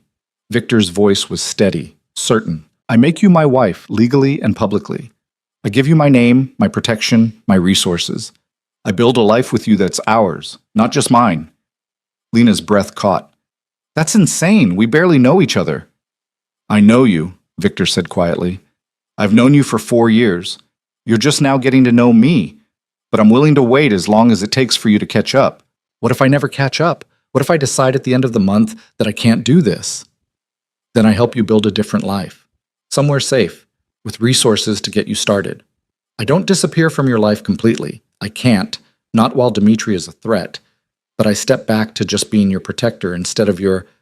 Victor paused, searching for the right word. Instead of your everything. You'd really let me go? I'd really let you choose, Victor corrected. There's a difference. If you choose to leave, I'll accept it, but I'll never stop hoping you'll choose to stay. Lena studied his face, looking for deception, but there was only that raw honesty that had characterized their entire conversation, the willingness to show her his cards, even when they revealed an unwinnable hand. I'm staying, she said finally, for the month. But Victor, I need you to understand something. I'm not falling into your arms out of gratitude. I'm not going to be so overwhelmed by luxury and safety that I forget this started with surveillance and manipulation. If we're going to build something real, it has to be built on more than just your obsession and my dependence. What does it need to be built on? Choice, Lena said. Real choice. Which means you need to show me all of it, the good and the bad, the empire and the violence, the man you are in public and the man you are when no one's watching. I need to know who I'm choosing, not just the version of you that wants me to stay. Victor's smile was slow and genuine. You're extraordinary, he said softly. You know that, don't you? Most people would just take the easy route, accept the comfort, ask no questions, enjoy the benefits. But you're demanding truth even when it's uncomfortable. You're refusing to be seduced by circumstance. I spent my whole life letting circumstances control me, Lena replied. I'm not doing it anymore, even if the circumstances are pleasant ones. Fair enough. Victor extended his hand. Partners then? For the next month, we're partners in figuring out if this can work. Lena looked at his outstretched hand, at the olive branch disguised as a business deal. She thought about everything she'd learned today, about violence and protection and the complicated morality of Victor's world. She thought about her mother's lies and Derek's abuse and the slow death of poverty. She thought about safety and choice and the terrifying possibility of actually wanting something for herself. She took his hand. Partners, she agreed. Victor pulled her closer, not into an embrace, but into proximity, their joined hands the only point of contact. Thank you, he said quietly, for giving this a real chance. Don't thank me yet. You might regret it when I start asking difficult questions. I'm counting on it. They stood like that for a long moment, hands clasped, the space between them charged with possibility and danger in equal measure. Then Lena stepped back, breaking the contact. I should go, she said. I need time to process everything you told me today. Of course. Victor made no move to stop her. Dinner tonight, if you want it. Or not. Your choice. Lena nodded and left, walking back to the guest house with her mind spinning. She'd crossed some invisible threshold today, moved from captive to participant in whatever this arrangement was becoming. It should have terrified her more than it did. Instead, she felt something like anticipation. That evening, she chose to have dinner alone, needing the solitude to think. Helen brought her meal with knowing eyes, but no judgment, and Lena ate while reviewing everything she'd learned. Victor was a criminal, a murderer, a man who solved problems with violence and money and carefully calculated intimidation.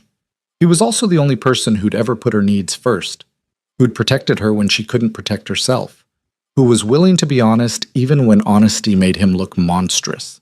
Lena didn't sleep well that night, her dreams full of broken cups and blood on white tiles, of gray eyes that saw too much, and promises wrapped in pretty lies. When she woke, she found another note slipped under her door. Training starts at 9. Wear comfortable clothes. She dressed in leggings and a t-shirt from the seemingly endless supply of perfectly fitted clothes in her closet and made her way to the main house at the appointed time.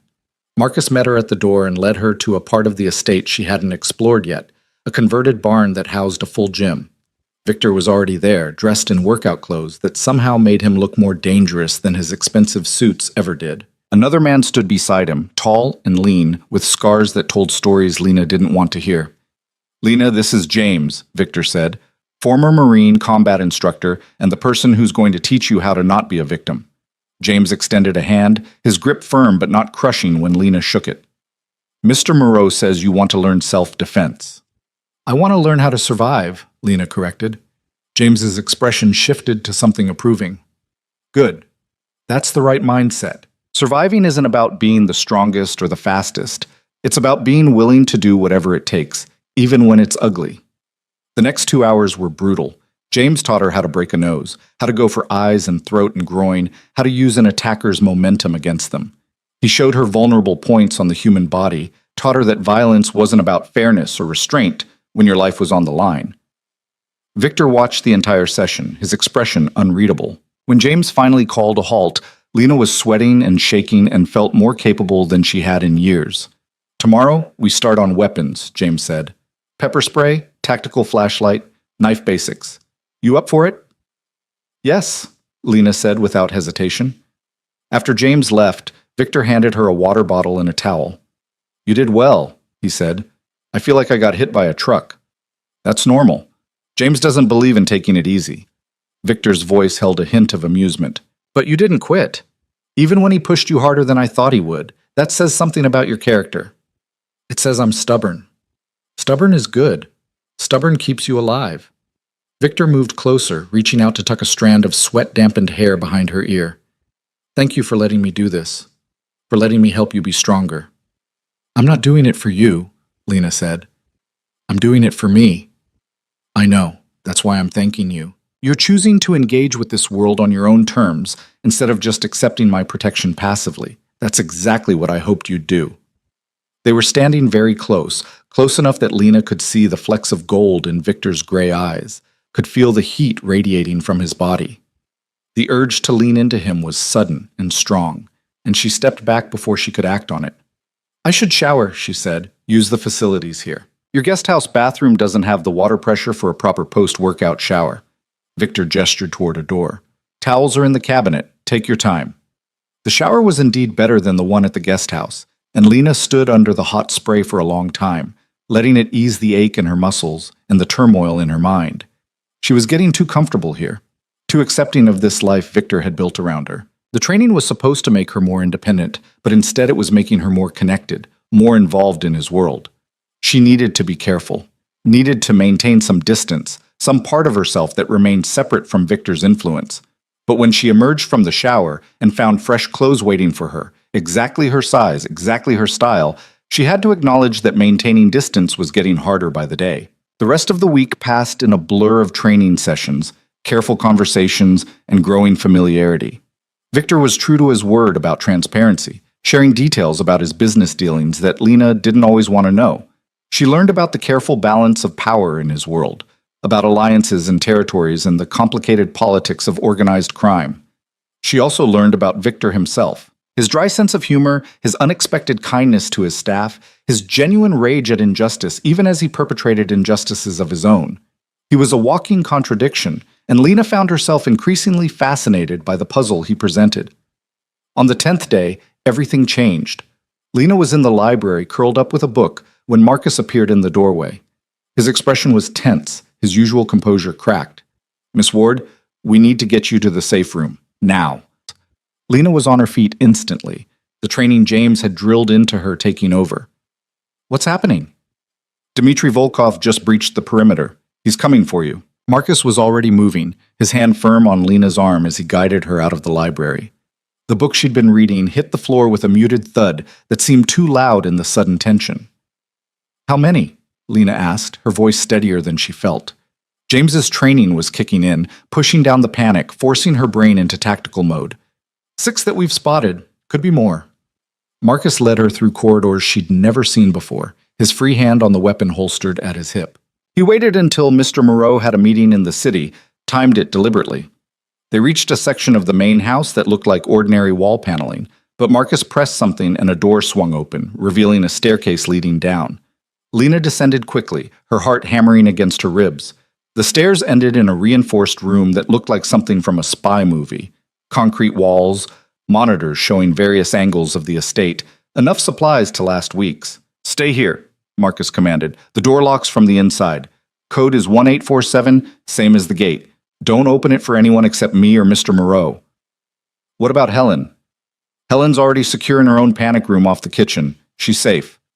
Marcus was checking his weapon, his movements economical and practiced. "Mr. Moreau is 15 minutes out. Security team is engaging the intruders now. Just stay put and stay quiet." He left before Lena could ask more questions, and she heard the heavy door seal shut with a sound like a bank vault closing. She was alone in the silence, surrounded by monitors that showed her estate under siege. On the screens, she could see them, 6 men moving through the gardens with weapons drawn, spreading out in tactical formation. They wore dark clothes and moved with military precision, nothing like the street thugs she'd imagined. These were professionals, and they were hunting her. Lena's hand shook as she watched security personnel engage them. Flashes of gunfire lit up the monitors. She saw one of Victor's men go down, saw another take cover behind the pool house. This was real. People were being hurt because of her, because Dmitry Volkov had decided she was worth dying for. One of the monitors showed the gate, and Lena's breath caught as a black car screamed through it, taking the turn too fast. Victor. Even from the grainy camera angle, she recognized the way he moved as he emerged from the vehicle, pulling a weapon from inside his jacket with the ease of long practice. He spoke briefly with Marcus, his expression carved from ice, then moved toward the main house with purpose. 2 of his security team fell in behind him, but Victor waved them off toward the perimeter.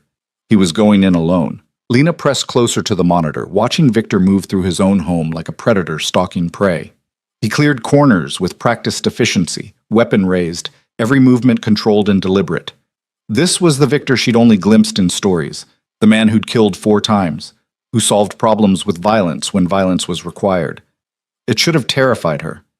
Instead, she found herself transfixed. On another screen, 2 of Dmitry's men were forcing entry through a side door. They moved carefully, weapons sweeping the rooms as they advanced. They were headed toward the library where Lena had been minutes ago, following some intelligence about her location that was already outdated. Victor appeared on that same monitor, approaching from behind.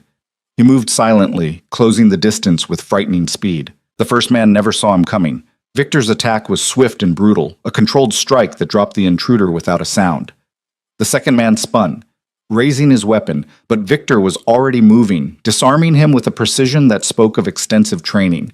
The confrontation lasted maybe 10 seconds. When it ended, both of Dimitri's men were on the floor, and Victor was checking their pulses with clinical detachment. Not dead, Lena realized. He'd incapacitated them without killing them. The restraint in that choice said something about the man she'd been learning to know. The intercom beside the monitors crackled to life. "Lena, it's Victor. Are you all right?" She found the response button, pressed it with fingers that had finally stopped shaking. "I'm fine. Are you?" "Unharmed. Stay where you are. We're still sweeping the grounds." The next 20 minutes were the longest of Lena's life. She watched on the monitors as Victor's security team systematically cleared the estate, as the intruders were rounded up one by one. 2 had already fled when they realized they were outmatched. The remaining 4 were being restrained in the main courtyard, zip-tied and disarmed. Finally, the intercom crackled again. "All clear. I'm coming to get you." Lena heard footsteps on the stairs, then Victor's voice through the door. "It's me. You can open it." She punched in the code with trembling fingers. The door swung open, and there stood Victor, his expensive clothes disheveled, a cut above his eyebrow bleeding slightly. His gray eyes swept over her, cataloging, assessing. "You're sure you're all right?" he asked, stepping into the safe room. "I'm fine. You're bleeding." "It's nothing." But he let her touch his face, let her examine the cut with gentle fingers. This close, she could smell gunpowder in his cologne, could feel the tension radiating from his body. "I need to deal with our guests, but first, I need you to tell me. Do you want to be present for what comes next?" Lena understood what he was asking. "You're going to question them." "Yes, and it won't be pleasant. You have every right to want answers, to face the man who threatened you, but you also have the right to stay out of it, to let me handle this while you remain separate from the uglier parts of my world." It was a test, Lena realized. Not a deliberate one, perhaps, but a test nonetheless. She could retreat to the guest house, maintain her distance, keep her hands clean, or she could step fully into Victor's reality, acknowledge the violence that had kept her safe. "I want to be there," she said. Victor's expression shifted to something complicated, approval mixed with concern. "You're certain? You promised transparency. This is part of that." Lena stepped back, letting her hand fall from his face. "If I'm going to choose to stay in this world, I need to see all of it, not just the parts that are easy to accept." "All right. But Lena, what you're about to see can't be unseen. Are you prepared for that?" "I don't know," she admitted, "but I need to find out." Victor led her upstairs and through the house to a wine cellar she hadn't known existed. The temperature dropped as they descended another set of stairs, and Lena realized this space served a dual purpose: storage above, interrogation below. The 4 captured men were secured to chairs in a room that was too clean, too well equipped with restraints and soundproofing to be coincidental. Marcus stood guard, along with 2 other men Lena didn't recognize. They all straightened slightly when Victor entered, a subtle show of deference that spoke to the hierarchy she was only beginning to understand. The prisoners were young, maybe mid-20s, trying to maintain tough expressions that couldn't quite hide their fear. They knew who Victor Moreau was. They knew what happened to people who threatened what was his. Victor moved to stand before them, his posture relaxed but his voice carrying an edge that made Lena's skin prickle. "Gentlemen, let's make this simple. I'm going to ask questions and you're going to answer them. The quality of those answers will determine how this evening ends for you." One of the men, built like a linebacker with a shaved head and prison tattoos, spat at Victor's feet. "We ain't telling you shit, Moreau. Dimitri knows you got the girl. He wants her back." "Back?" Victor's tone was mild, almost curious. Interesting word choice. She was never his to begin with. Her mother's debt was paid in full, with interest, which means Dimitri has no claim. Victor crouched down to eye level with the man. "So let me ask you this. Is Dimitri stupid enough to start a war over pride, or is there something else going on here?" The men exchanged glances, and Lena saw the calculation in their eyes. They were weighing loyalty against survival, trying to determine which would cost them more. He said she's valuable, another man offered, smaller and younger than the others. Said someone's willing to pay serious money for her specifically. Some kind of leverage thing. I don't know. Victor's expression went very still. When he spoke, his voice was soft and deadly. Someone put a bounty on her? Who? We don't know, man. Dimitri doesn't share that kind of info with foot soldiers. He just said grab the girl, bring her to the warehouse on 5th, and there'd be a payday waiting. Victor stood, his hands flexing at his sides. Lena recognized the gesture. He was controlling the urge to violence, channeling his rage into something more useful than immediate brutality. Marcus, Victor said without turning, call Chen. Tell him I need information on anyone who's been asking questions about Lena Ward in the past month.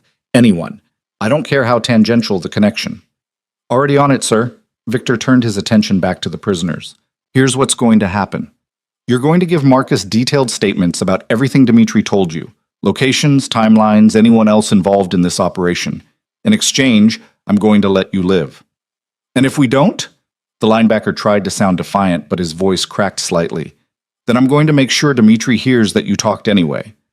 Which option sounds more appealing to you? The choice was brutal in its simplicity. Talk, and maybe survive, or stay silent and definitely die, either by Victor's hand or Dimitri's, when he believed they'd betrayed him. Lena watched realization dawn on their faces, watched them understand that they'd been sacrificed the moment they'd accepted this job. We'll talk, the youngest one said. Just don't kill us, man. Please. Victor's expression didn't soften. Marcus will handle your statements. Afterward, you'll be released in a location far from here, with enough cash to start over somewhere Dimitri won't find you. I suggest you use that opportunity wisely. He turned and walked past Lena, not looking back. She followed him up the stairs and into his study, where he immediately poured himself 2 fingers of whiskey and drank it in one smooth motion. That was mercy, Lena said quietly. That was pragmatism. Killing them accomplishes nothing except creating bodies I'd have to dispose of. Victor poured another drink, this time sipping it slowly. But Lena, we have a problem. Someone beyond Dimitri wants you, someone with enough money to make it worth his while to risk my retaliation. We need to figure out who and why. Could it be someone from your business? Someone trying to hurt you through me? Possibly. Though most of my enemies would come at me directly rather than targeting you. This feels different, more calculated. Victor set down his glass and turned to face her fully. I need to ask you something, and I need you to think carefully before you answer. Is there anyone from your past who might have reason to want leverage over you? Anyone who might benefit from your disappearance? Lena's mind raced through possibilities, sorting through years of barely remembered faces and interactions. Her mother's boyfriends, her former employers, people from the neighborhood. No one who seemed significant enough to warrant this kind of attention. I don't know, she admitted. I'm nobody, Victor. I was invisible my entire life until you decided I wasn't. Why would anyone care? Because you're mine now. And that makes you valuable. Victor's voice was grim. It also makes you a target. I need to move you somewhere safer while we sort this out. Safer than here? You have cameras and armed guards and a literal panic room, all of which Dimitri knew about and planned around. Whoever gave him the information had details about this estate's security, which means someone close to me is talking. Victor's jaw tightened. I can't guarantee your safety here until I know who the leak is. Lena felt cold despite the warmth of the study. So what are you suggesting? I have a property upstate, completely off the books, known only to Marcus and Helen and one other person I trust with my life. We go there tonight, stay until I've cleaned house and dealt with whoever's behind this. Running away won't solve the problem. Tactical retreat while I eliminate the threat is not running away, Victor corrected. It's ensuring you survive long enough for me to fix this. Lena moved to the window, looking out at the estate grounds where men had hunted her an hour ago. The beauty of the gardens felt tainted now, the safety she'd begun to trust revealed as illusion. Dimitri had gotten through Victor's defenses. Others could too. If I go with you, she said slowly, if I let you take me to this secret location, I'm admitting that I trust you completely, that I'm willing to be totally dependent on you for my safety. Yes, that's a lot of power to give you, Victor. I know. He moved to stand behind her, close enough that she could feel his presence but still not touching. I'm asking anyway, because keeping you alive matters more than maintaining the illusion of your independence. Lena turned to face him, and the expression on his face took her breath away. This wasn't the careful gentleman or the cold criminal. This was raw fear, barely contained. Victor Moreau, who controlled an empire and killed without hesitation, was afraid of losing her. Okay, she said, we'll go. But Victor, you need to tell me the truth about what happens if you can't stop whoever's behind this. What happens if they keep coming? Victor's hands came up to frame her face, his touch gentle despite the violence she'd just witnessed him capable of. Then I end them. Permanently. Completely. I don't care who they are or what resources they have. Anyone who threatens you ceases to exist. That's not a threat, Lena. It's a promise. Even if it starts a war? Especially then. His thumbs brushed her cheekbones, and Lena found herself leaning into the touch. You asked me earlier what you mean to me. This is the answer. You're the line I won't let anyone cross. The thing I'll burn the world to protect. That's insane. Yes, Victor agreed, but it's also true. They stood like that for a long moment, the space between them charged with something dangerous and inevitable. Lena could feel herself being pulled into his orbit, could feel the last of her resistance crumbling under the weight of his absolute certainty. We should pack, she said finally, stepping back before she did something irreversible. Helen's already handling it. We leave in 20 minutes. The next hour passed in a blur of controlled chaos. Lena was hustled into a different car than the one Victor had arrived in, surrounded by armed security she'd never seen before. Victor sat beside her, his weapon visible now, no longer hidden beneath expensive suits and careful courtesy. This was war footing, and everyone around them moved with the precision of soldiers heading into battle. They drove for 2 hours, leaving the city behind for increasingly rural roads. The safe house, when they finally reached it, was nothing like the estate. A modest cabin deep in the woods surrounded by trees that created natural cover. But Lena noticed the cameras hidden in the branches, the motion sensors disguised as bird feeders, the sight lines that had been carefully cleared. Marcus had beaten them there, along with Helen, who immediately fussed over Lena like a worried mother. You're pale, dear. Come. Let's get some food in you. The cabin's interior was surprisingly comfortable. Rustic, but well-appointed, with a large fireplace and furniture that looked actually lived in rather than staged. Victor gave her a tour of the security features with the same matter-of-fact tone he might use to show off a wine cellar. Panic room is behind the bookshelf in the bedroom. Code is your birthday, August 15th. Weapons cache is in the floor of the hall closet. Perimeter alarms will alert to anything larger than a deer. He paused, studying her face. I know this isn't what you signed up for when you agreed to stay. I didn't sign up for any of this, Lena pointed out, but I'm here anyway. You could still leave. I meant what I said about helping you start over somewhere safe. This offer doesn't expire just because circumstances have changed. Lena looked around the cabin, at the security measures and the escape routes and the careful preparations for violence. She thought about the men in Victor's wine cellar, about Dimitri's hunters on the estate grounds, about whoever was pulling strings from the shadows. She thought about 10 days of safety and comfort, of learning to trust someone who'd earned it through brutal honesty rather than pretty lies. She thought about Victor's face when he'd found her in the panic room, the raw fear in his eyes at the thought of her being hurt. I'm not leaving, she said. Why not? Lena met his gaze directly. Because you're right.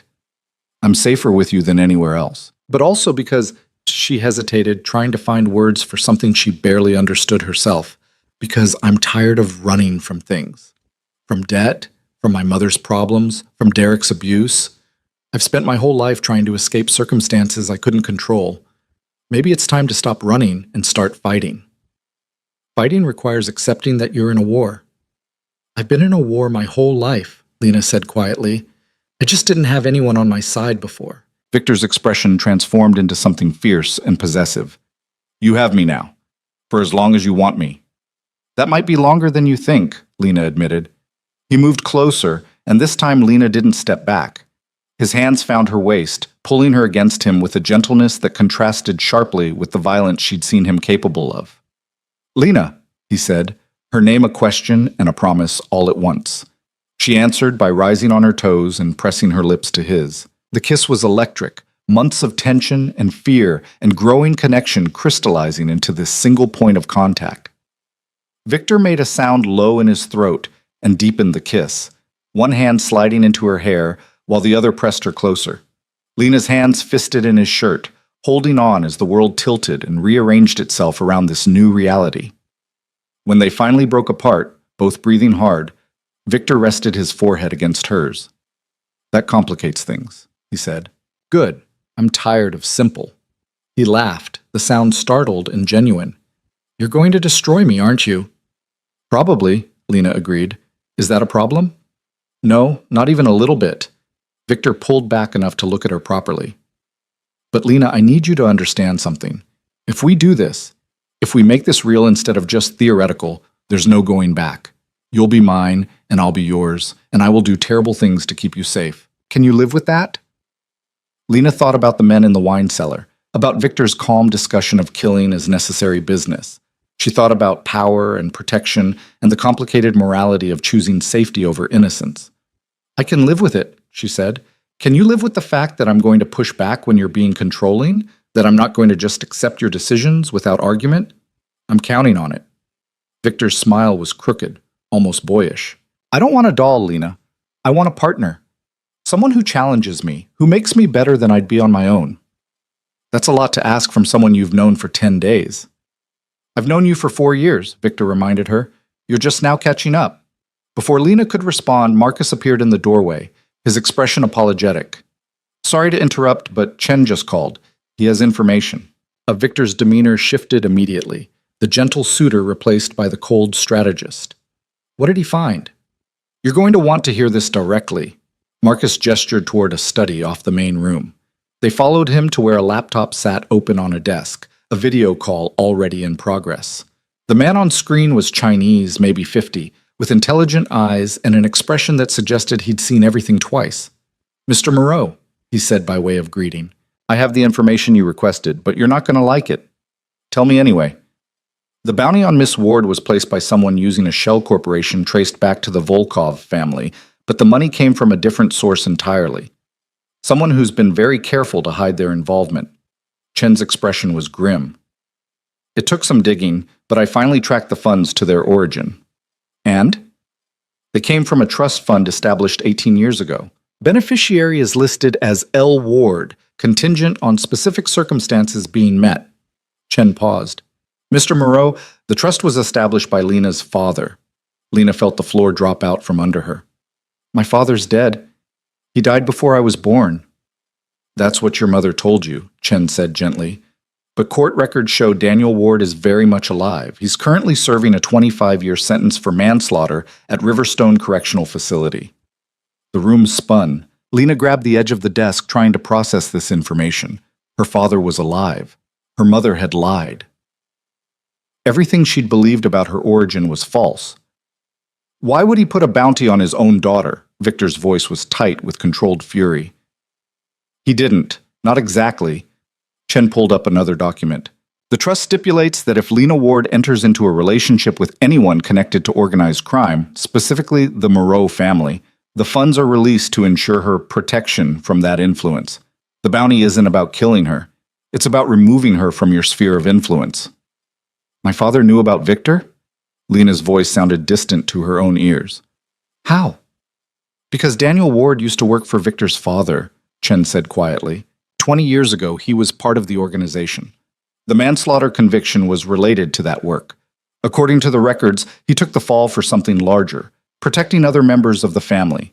In return, he was promised that his daughter would be kept safe, kept separate from the life that destroyed him. Victor had gone very still beside her. "My father made that promise?" "And apparently set up mechanisms to enforce it even after his death. The trust was funded by the Moreau organization, but Daniel Ward had final say over the terms. He knew you'd eventually take over. He knew you'd be, Chen hesitated. Persistent when you wanted something. He tried to protect his daughter from becoming what he feared she'd become, collateral in your world." Lena felt tears prickling behind her eyes, a complicated grief for a father she'd never known, but who'd tried to save her anyway. "So what happens now? The trust pays Dimitri to kidnap me, and then what?" "The terms specify that you're to be relocated to a facility upstate, where you'll be provided for, until such time as you're no longer connected to dangerous influences. It's basically a very expensive forced rehabilitation program designed to break whatever connection you've formed. That's insane, Lena breathed. That's a father trying to save his daughter the only way he knows how, Chen corrected. He couldn't be there to protect you himself, so he built a system that would activate if you got too close to the life that destroyed him. Victor's hand found Lena's, squeezing gently. Can we shut it down? Not easily. The trust is ironclad, designed by lawyers who knew what they were doing. The only person who can rescind it is Daniel Ward himself, and he's not exactly accessible.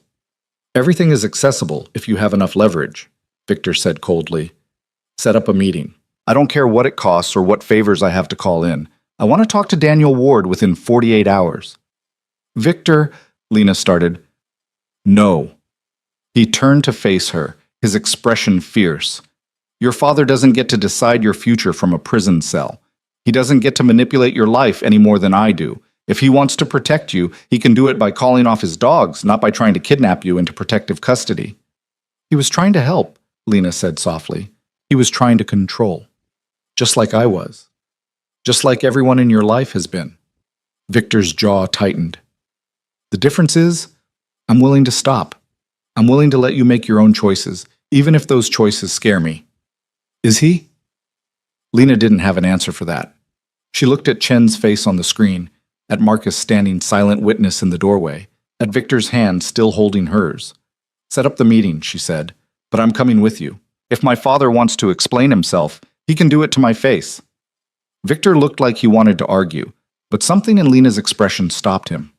All right, but we do this on my terms. Maximum security, controlled environment, no surprises.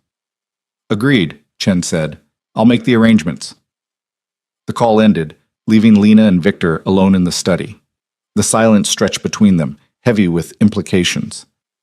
I'm sorry, Victor said finally. This is my fault. My family's legacy, my world, my obsession with you, all of it led here. It's not your fault my father made choices to protect me before I was even born, Lena replied. And it's not your fault I agreed to stay here, to give this a chance. I made that choice knowing the risks. Did you? Because I'm not sure I explained them well enough. Victor pulled her closer, his arms wrapping around her. Lena, this is what being mine means. Constant threats, complicated histories, violence as problem-solving. Your father was right to want to protect you from this life. Maybe, Lena said into his chest, but he doesn't get to decide what I need protection from. That's my choice. And what do you choose? Lena pulled back enough to meet his eyes. I choose to meet my father. I choose to hear his reasons. And then I choose for myself whether his fears are justified or just another person trying to control me for my own good. And if he convinces you he's right, if you decide this life isn't worth the cost, then I'll leave, Lena said honestly. And you'll let me because you promised. But Victor, I don't think he will convince me, because for the first time in my life, someone is actually asking what I want instead of telling me what I should want. Victor's expression transformed into something tender and fierce. I love you, he said quietly. I've loved you for 4 years, and I'll love you for the rest of my life. But if letting you go is what keeps you safe, what keeps you whole, then I'll do it, even if it destroys me. Lena felt tears spill over, hot tracks down her cold cheeks. Don't make promises you can't keep. I'm not. Victor wiped her tears away with gentle thumbs. I'm telling you the truth, finally, completely. You matter more than my obsession, more than my need to possess you. Your happiness, your choice, your freedom, those matter more than anything. What if my choice is to stay? Then I spend the rest of my life proving that you made the right one. Lena kissed him again, fierce and desperate, trying to communicate everything she couldn't yet put into words. The fear and the hope and the terrifying possibility of actually being chosen, actually being valued for herself rather than what she could provide. When they finally broke apart, Helen was calling them to dinner, and Lena realized the sun had set while they'd been wrapped up in revelations and promises. The cabin felt warm and safe, a shelter against all the storms waiting outside. They ate together, the 4 of them, and talked about logistics and security and the upcoming meeting with Daniel Ward. But beneath the practical conversation, Lena felt something shifting, settling into place. She was making a choice, not from fear or lack of options, but from genuine desire. She was choosing Victor, choosing his world, with all its complications and violence, choosing to stand beside him rather than be protected from him. It should have terrified her more than it did. Instead, as she fell asleep that night in a bed that smelled like cedar and safety, Victor's arm wrapped around her waist, Lena felt something like peace. The cage she'd feared was transforming into something else entirely. Not a prison, but a fortress. Not a trap, but a choice. And for the first time in her life, Lena Ward was choosing her own future. Consequences be damned. The morning of the prison visit arrived cold and gray, the kind of weather that matched the knot in Lena's stomach. She dressed carefully in clothes that Helen had laid out, simple jeans and a sweater. Nothing too expensive, nothing that screamed the life she'd been living for the past 2 weeks. She wanted her father to see her, not Victor's influence. Victor appeared in the doorway as she was brushing her hair, already dressed in dark slacks and a button-down shirt. He'd left his expensive suits behind, but there was no disguising the predatory grace in his movements, the quiet authority that clung to him like a second skin. "You don't have to do this," he said quietly. "I can go alone, have the conversation, come back with answers." "He's my father," Lena replied, setting down the brush. "I need to hear it from him.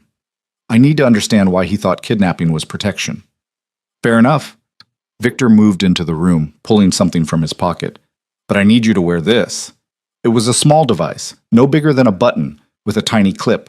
Lena took it, turning it over in her fingers. "Panic button," Victor explained. "If anything feels wrong, if you want to leave immediately, you press it, and Marcus will have you out of there in under 60 seconds. Non-negotiable, Lena. You wear it, or you don't go." She clipped it to the inside of her collar without argument. The training James had given her had taught her that safety measures weren't signs of weakness. They were tactical advantages.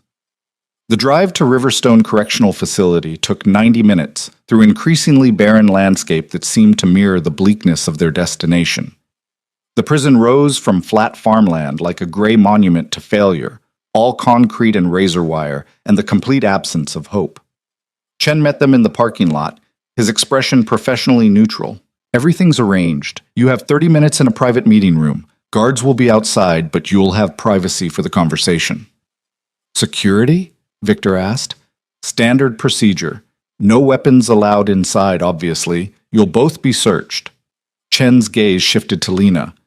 "Miss Ward, I should warn you. Your father doesn't know you're coming. I told him it was Victor Moreau requesting the meeting. He agreed, but he's going to be surprised." "Good," Lena said, her voice steadier than she felt. "Let him be surprised. I've been surprised enough for both of us." The entry process was dehumanizing. The search, the metal detectors, the cold efficiency of guards who'd seen too much to care about individual stories. Lena submitted to it all with quiet dignity, refusing to let the environment diminish her. Finally, they were led to a small room with a table and 4 chairs. No windows, just fluorescent lights and institutional green walls. Victor sat beside her, his hand finding hers beneath the table, grounding her. The door opened and Daniel Ward walked in. Lena had imagined this moment 1,000 times since Chen's revelation, but the reality still stole her breath. Her father was tall, lean from prison food and limited exercise, with dark hair going gray and eyes the exact shade of brown as her own. He had her nose, her chin, the same stubborn set to his jaw. He stopped dead when he saw her, his expression transforming from guarded neutrality to complete shock. "Lena?" Her name came out rough, like he'd forgotten how to say it. "Hello, Dad." The word felt foreign on her tongue, a title for a relationship that existed only in biology. Daniel's gaze snapped to Victor, hardening instantly. "What the hell is this? I agreed to meet with you, Moreau, not—" "She insisted on coming," Victor said calmly. "And since this concerns her life, I felt she had the right. Her life is exactly why she shouldn't be here, why she shouldn't be anywhere near you." Daniel's hands clenched into fists at his sides. "Do you have any idea what you've done? What danger you've put her in by pulling her into your world?" "Sit down," Lena said quietly. "Please." Something in her tone made Daniel comply, though he kept his eyes on Victor like a man watching a snake. The guard closed the door, leaving them in tense privacy. "I didn't know you were alive," Lena said, needing to start somewhere. "Mom told me you died before I was born. Car accident." Pain flickered across Daniel's face. That was the agreement. Clean break, no contact. She was supposed to take the money from the trust and build a good life for you, somewhere far from all this. She spent the money on drugs, Lena said flatly, and I spent my childhood working to keep us from being evicted. There was no good life, Dad. There was just survival. Daniel's eyes closed, his jaw working. I didn't know. The trust was supposed to ensure. I thought she'd... He broke off, opening his eyes to look at her with devastating regret. I'm sorry, Lena. I'm so sorry. For what? For lying about being dead? For setting up a kidnapping fund? For working for the Moreaus in the first place? Lena heard her voice rising and forced it back down. I need to understand. All of it. Why you did what you did. Why you thought terrorizing me was protection. Daniel leaned back in his chair, the fight draining out of him. I was 22 when I started working for Victor's father. Young, stupid, thought I was invincible. The money was good, the work was exciting, and I didn't think about consequences. His gaze shifted to Victor. Your father was a hard man, but he had principles. He took care of his people. When I met your mother, when she got pregnant, he told me I had a choice. Stay in the life and raise my kid in that world, or get out clean and give her a chance at normal. So you chose to get out, Lena said. I tried to, but there was a situation, someone from a rival organization threatening the family. I had information that could have prevented bloodshed, but using it meant exposing myself to legal consequences. Daniel's voice was flat, reciting facts that no longer carried emotional weight. Victor's father made me a deal. I take the fall for a killing I didn't commit, serve the time, and in exchange, he'd make sure you and your mother were taken care of. Protected, kept separate from everything I'd been part of. He lied to you, Victor said quietly. My father was good at that. Maybe.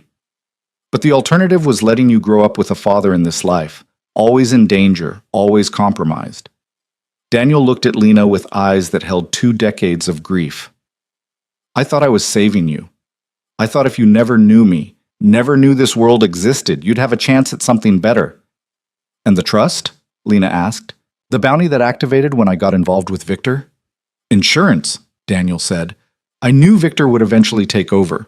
I knew he'd be like his father, ruthless, strategic, willing to use anything and anyone to maintain his empire. I couldn't prevent him from existing in your world, but I could create consequences for pulling you into his. You created a kidnapping scheme disguised as protection, Lena said, her voice sharp. You paid Dmitry Volkov to grab me and lock me away somewhere until I came to my senses. How is that any different from what you accuse Victor of? Because I'm your father, Daniel shot back. It's my job to protect you, even from yourself. No. Lena leaned forward, her hands flat on the table. It's your job to raise me, to teach me, to give me the tools to make my own choices. You don't get to claim protective rights after being absent my entire life. I was absent to keep you safe. You were absent because you made a choice, Lena's voice echoed in the small room. You chose to take the fall. You chose to stay away. You chose to let Mom lie to me. You chose to set up a trust that treated me like property that needed managing. Every single step of this, you chose control over connection. Daniel's face had gone pale. Lena, I spent 18 years thinking I was nobody, that I didn't matter, that I was just collateral damage in other people's stories. And you know what? You could have changed that. One letter, one visit, one acknowledgement that I existed and mattered to you. But you chose the lie instead. To protect you, Daniel insisted, but his voice had lost its conviction. To protect your version of who you wanted me to be, Lena corrected. The innocent daughter who never knew her father was a criminal, who never got dirty, never made hard choices, never had to live in the real world. She stood, needing movement. But I did live in the real world, Dad. I lived in it every day. And you know who was actually there? Who actually protected me when Mom couldn't and you wouldn't? She gestured to Victor, who'd remained silent through the exchange, watching with those pale gray eyes that missed nothing. Him, Lena said. Victor Moreau, the man you were so afraid would corrupt me. He's the one who kept Derek from escalating his abuse. He's the one who made sure I didn't get assaulted on my way home from work. He's the one who paid Mom's debts and got me out of that apartment before Dmitry could collect. Everything you were afraid of him doing to me, he did the opposite. He's obsessed with you, Daniel protested. He's been watching you since you were a child, Lena. That's not protection, It's both, Lena interrupted. Yes, he's obsessed. Yes, he watched me for years. Yes, it's problematic and possessive and probably unhealthy by conventional standards. But you know what else it is? It's honest. Victor told me the truth about what he'd done, about what he wanted, about the dangers of his world. He gave me choices, even when those choices scared him. Can you say the same? The silence that followed was crushing. Daniel stared at his daughter, the stranger who carried his eyes and his stubbornness, and seemed to finally understand that he'd lost something he'd never actually had. I wanted better for you, he said quietly. I know, Lena replied, her anger draining into something sadder. But you don't get to decide what better means for me. That's my choice. Victor spoke for the first time in minutes, his voice carefully neutral. The trust. Can you dissolve it? Daniel's gaze shifted to him, still hostile but lacking its earlier fire. Why should I? Because your daughter is asking you to. Because the bounty is putting her in danger instead of protecting her from it. Because Dmitry Volkov doesn't care about your intentions. He just sees a payday. Victor's expression was hard. I can handle Dmitry. I can handle anyone who comes after Lena, but I can't do that while fighting mechanisms you put in place. You want to protect your daughter? Then get out of the way and let me do it. By making her yours? By pulling her into the same life that destroyed me? By giving her the choice you never had, Victor said quietly. Your father made you choose between family and the life. My father made you choose between freedom and protection. I'm not making Lena choose anything. She stays or goes based on what she wants, not what I want or what you want. That's the difference. Daniel looked between them, seeing something in their body language that made his expression twist with complicated emotion. You love him, he said to Lena. Don't you? Lena met her father's eyes. I'm starting to, yes. He'll hurt you. Maybe not intentionally, but this life hurts everyone it touches. You think you can handle it now, but I've been handling life since I was 14, Lena interrupted.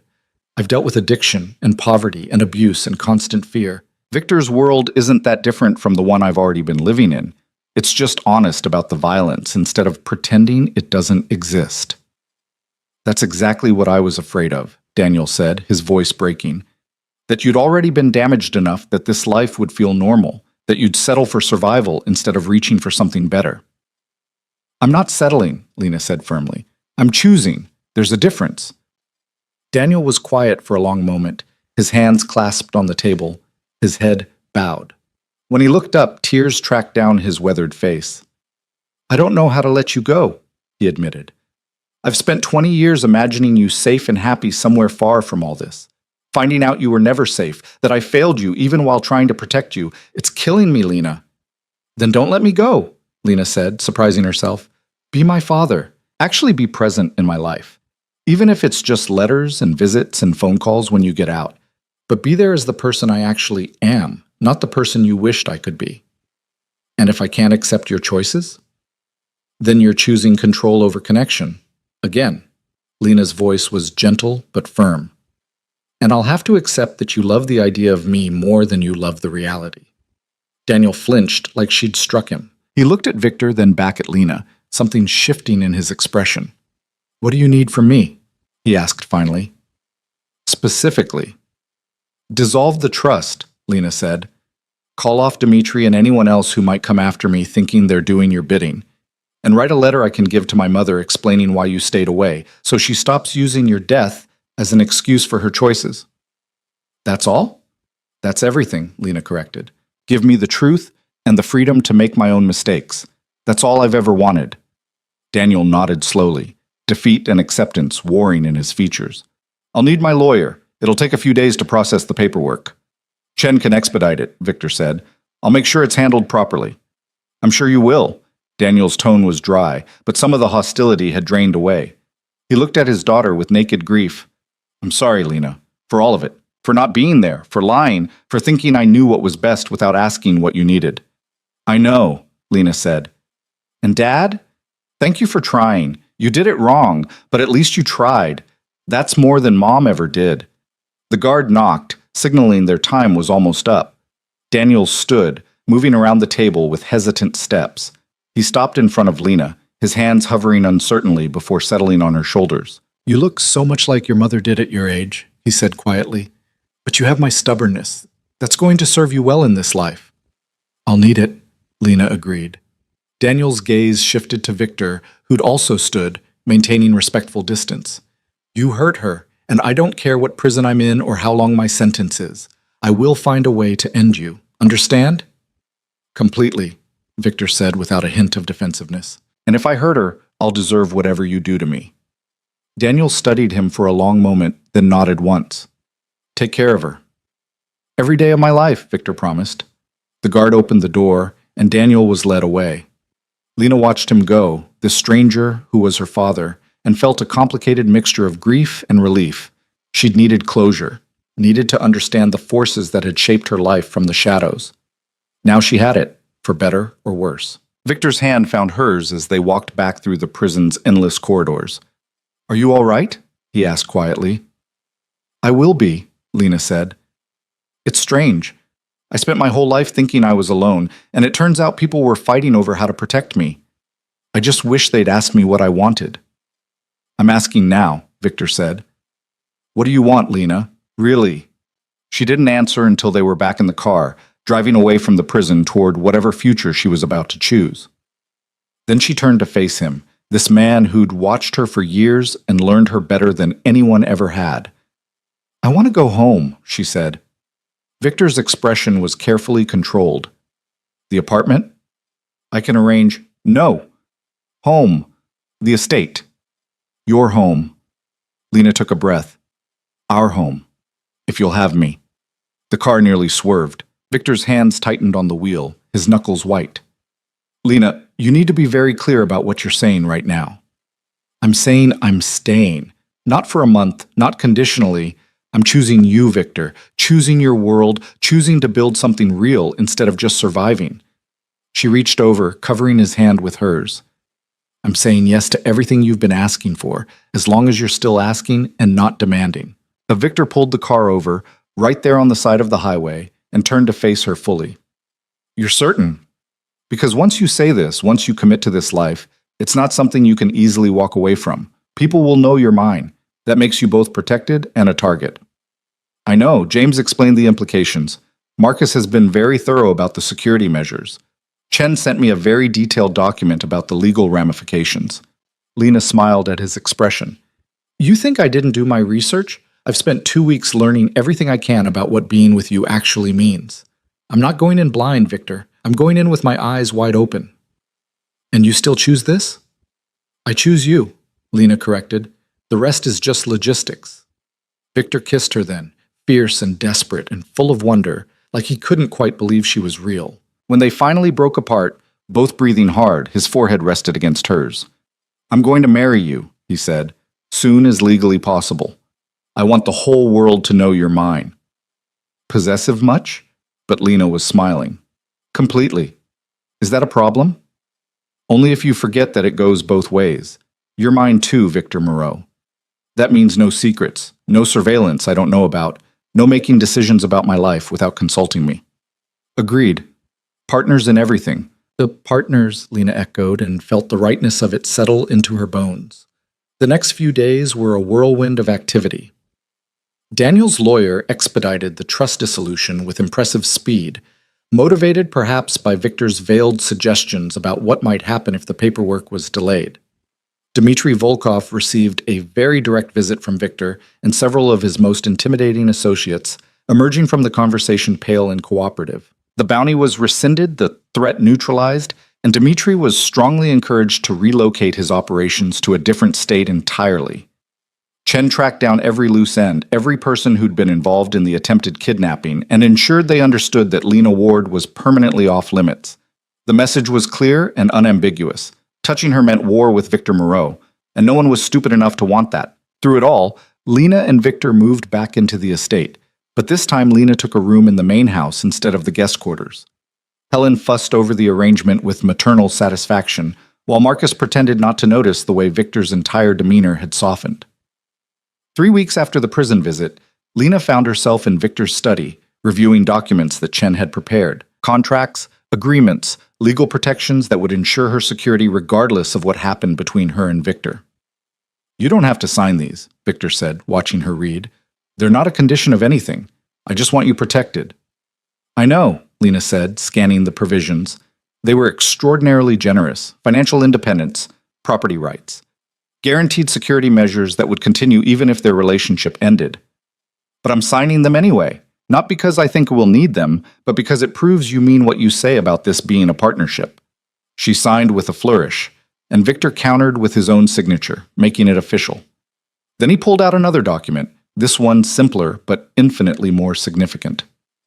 Marriage license, he said. Filled out, waiting for signatures. We can file it tomorrow if you want. Or we can wait, have a ceremony, do this properly with guests and celebration. Lena studied the paper, her heart racing. What do you want? I want you to have the wedding you've dreamed about, if that's what you want. I want to give you everything, Lena. But if you'd prefer something simple, just us and the people who matter, I want that too. Victor's expression was open, vulnerable in a way she rarely saw. I just want you to be mine in every legal and binding way possible. Tomorrow, Lena decided. Let's file it tomorrow. We can have a celebration later, but I don't want to wait to make this official.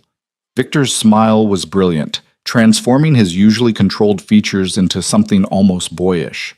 Tomorrow, then. And Lena? Yes? Thank you for choosing me, for seeing past the obsession and the violence and the complications to the man underneath. I promise to spend the rest of our lives proving that you made the right choice. I know I did, Lena said, and meant it. The next day, they filed the marriage license at the county clerk's office with Marcus and Helen as witnesses. No ceremony, no fanfare, just Lena Ward becoming Lena Moreau in the most legally binding way possible. That evening, Victor presented her with a ring, a simple platinum band set with a single diamond that caught the light like captured starlight. It was my grandmother's, he said, as he slipped it onto her finger. The only thing of hers that my father kept. I've been saving it for someone who deserved it. Lena looked at the ring, at the physical symbol of everything they'd built together out of surveillance and circumstance and choice. It's perfect, she said. You're perfect, Victor corrected, pulling her into his arms. Months passed, and Lena settled into her new life with surprising ease. She started taking classes at the community college, pursuing the education she'd abandoned at 16. Victor supported her completely, arranging her schedule around safety concerns, but never questioning her right to continue learning. She also became more involved in the legitimate side of Victor's businesses, discovering she had a talent for organization and negotiation. The restaurants, the real estate holdings, the construction company, she learned them all, becoming a partner in truth rather than just in name. The shadow side of Victor's empire remained, but it stayed carefully separate from Lena's daily life. She knew it existed, knew what Victor did to maintain his power and protect his interests, but he kept his promise about transparency, never lying to her about the nature of his work while also ensuring she was never directly implicated in anything illegal. It was a careful balance, but they maintained it together. One evening, nearly 6 months after their quiet wedding, Lena found Victor in the library that had become her favorite room in the house. He'd been adding to the collection steadily, buying every book she mentioned wanting to read, building a sanctuary of words and comfort. I have something to tell you, she said, settling into the chair beside his. Victor set down the business report he'd been reviewing, giving her his full attention. Good news or bad news? Good news, I think. I hope. Lena took a breath. I called my mother today. First time since I left the apartment. Victor's expression was carefully neutral, but she could see the tension in his shoulders. How did that go? About as well as expected. She was high, denied being high, got defensive when I confronted her about the lies regarding my father. Lena picked at the arm of her chair. But then she asked about me. Actually asked how I was doing, what I'd been up to. And I told her. Everything? Most of it. The marriage, the estate, the fact that I'm going to college. I didn't mention the criminal empire or the attempted kidnapping. That seemed like too much. Lena looked up at him. She said she was happy for me. I think she meant it. Do you want to see her? Victor asked carefully. Eventually. Maybe. I don't know yet. Lena reached over, taking his hand. But I wanted you to know that I called, that I'm trying to have some kind of relationship with her, even if it's complicated. I'm proud of you, Victor said quietly. That took courage. I had a good example, Lena replied, squeezing his hand. You faced your demons when you told me the truth about everything you'd done. I figured I should face mine too. They sat like that for a while, hands clasped, sharing the comfortable silence of two people who'd learned to be honest with each other. Outside, the gardens were lit by soft evening light, turning everything golden and peaceful. I never thought I'd have this, Lena said softly. A home that's actually safe. Someone who sees me and loves me anyway. The freedom to make my own choices and the support to pursue them. I never thought I'd have you, Victor replied. I spent 4 years watching from a distance, thinking that was all I'd ever get. And now you're here, in my home, wearing my ring, choosing me every single day. It feels like a dream. It's not a dream, Lena assured him. It's real. We're real. All of it. The messy, complicated, beautiful real of it. Victor pulled her from her chair into his lap, holding her close. I love you, Lena Moreau.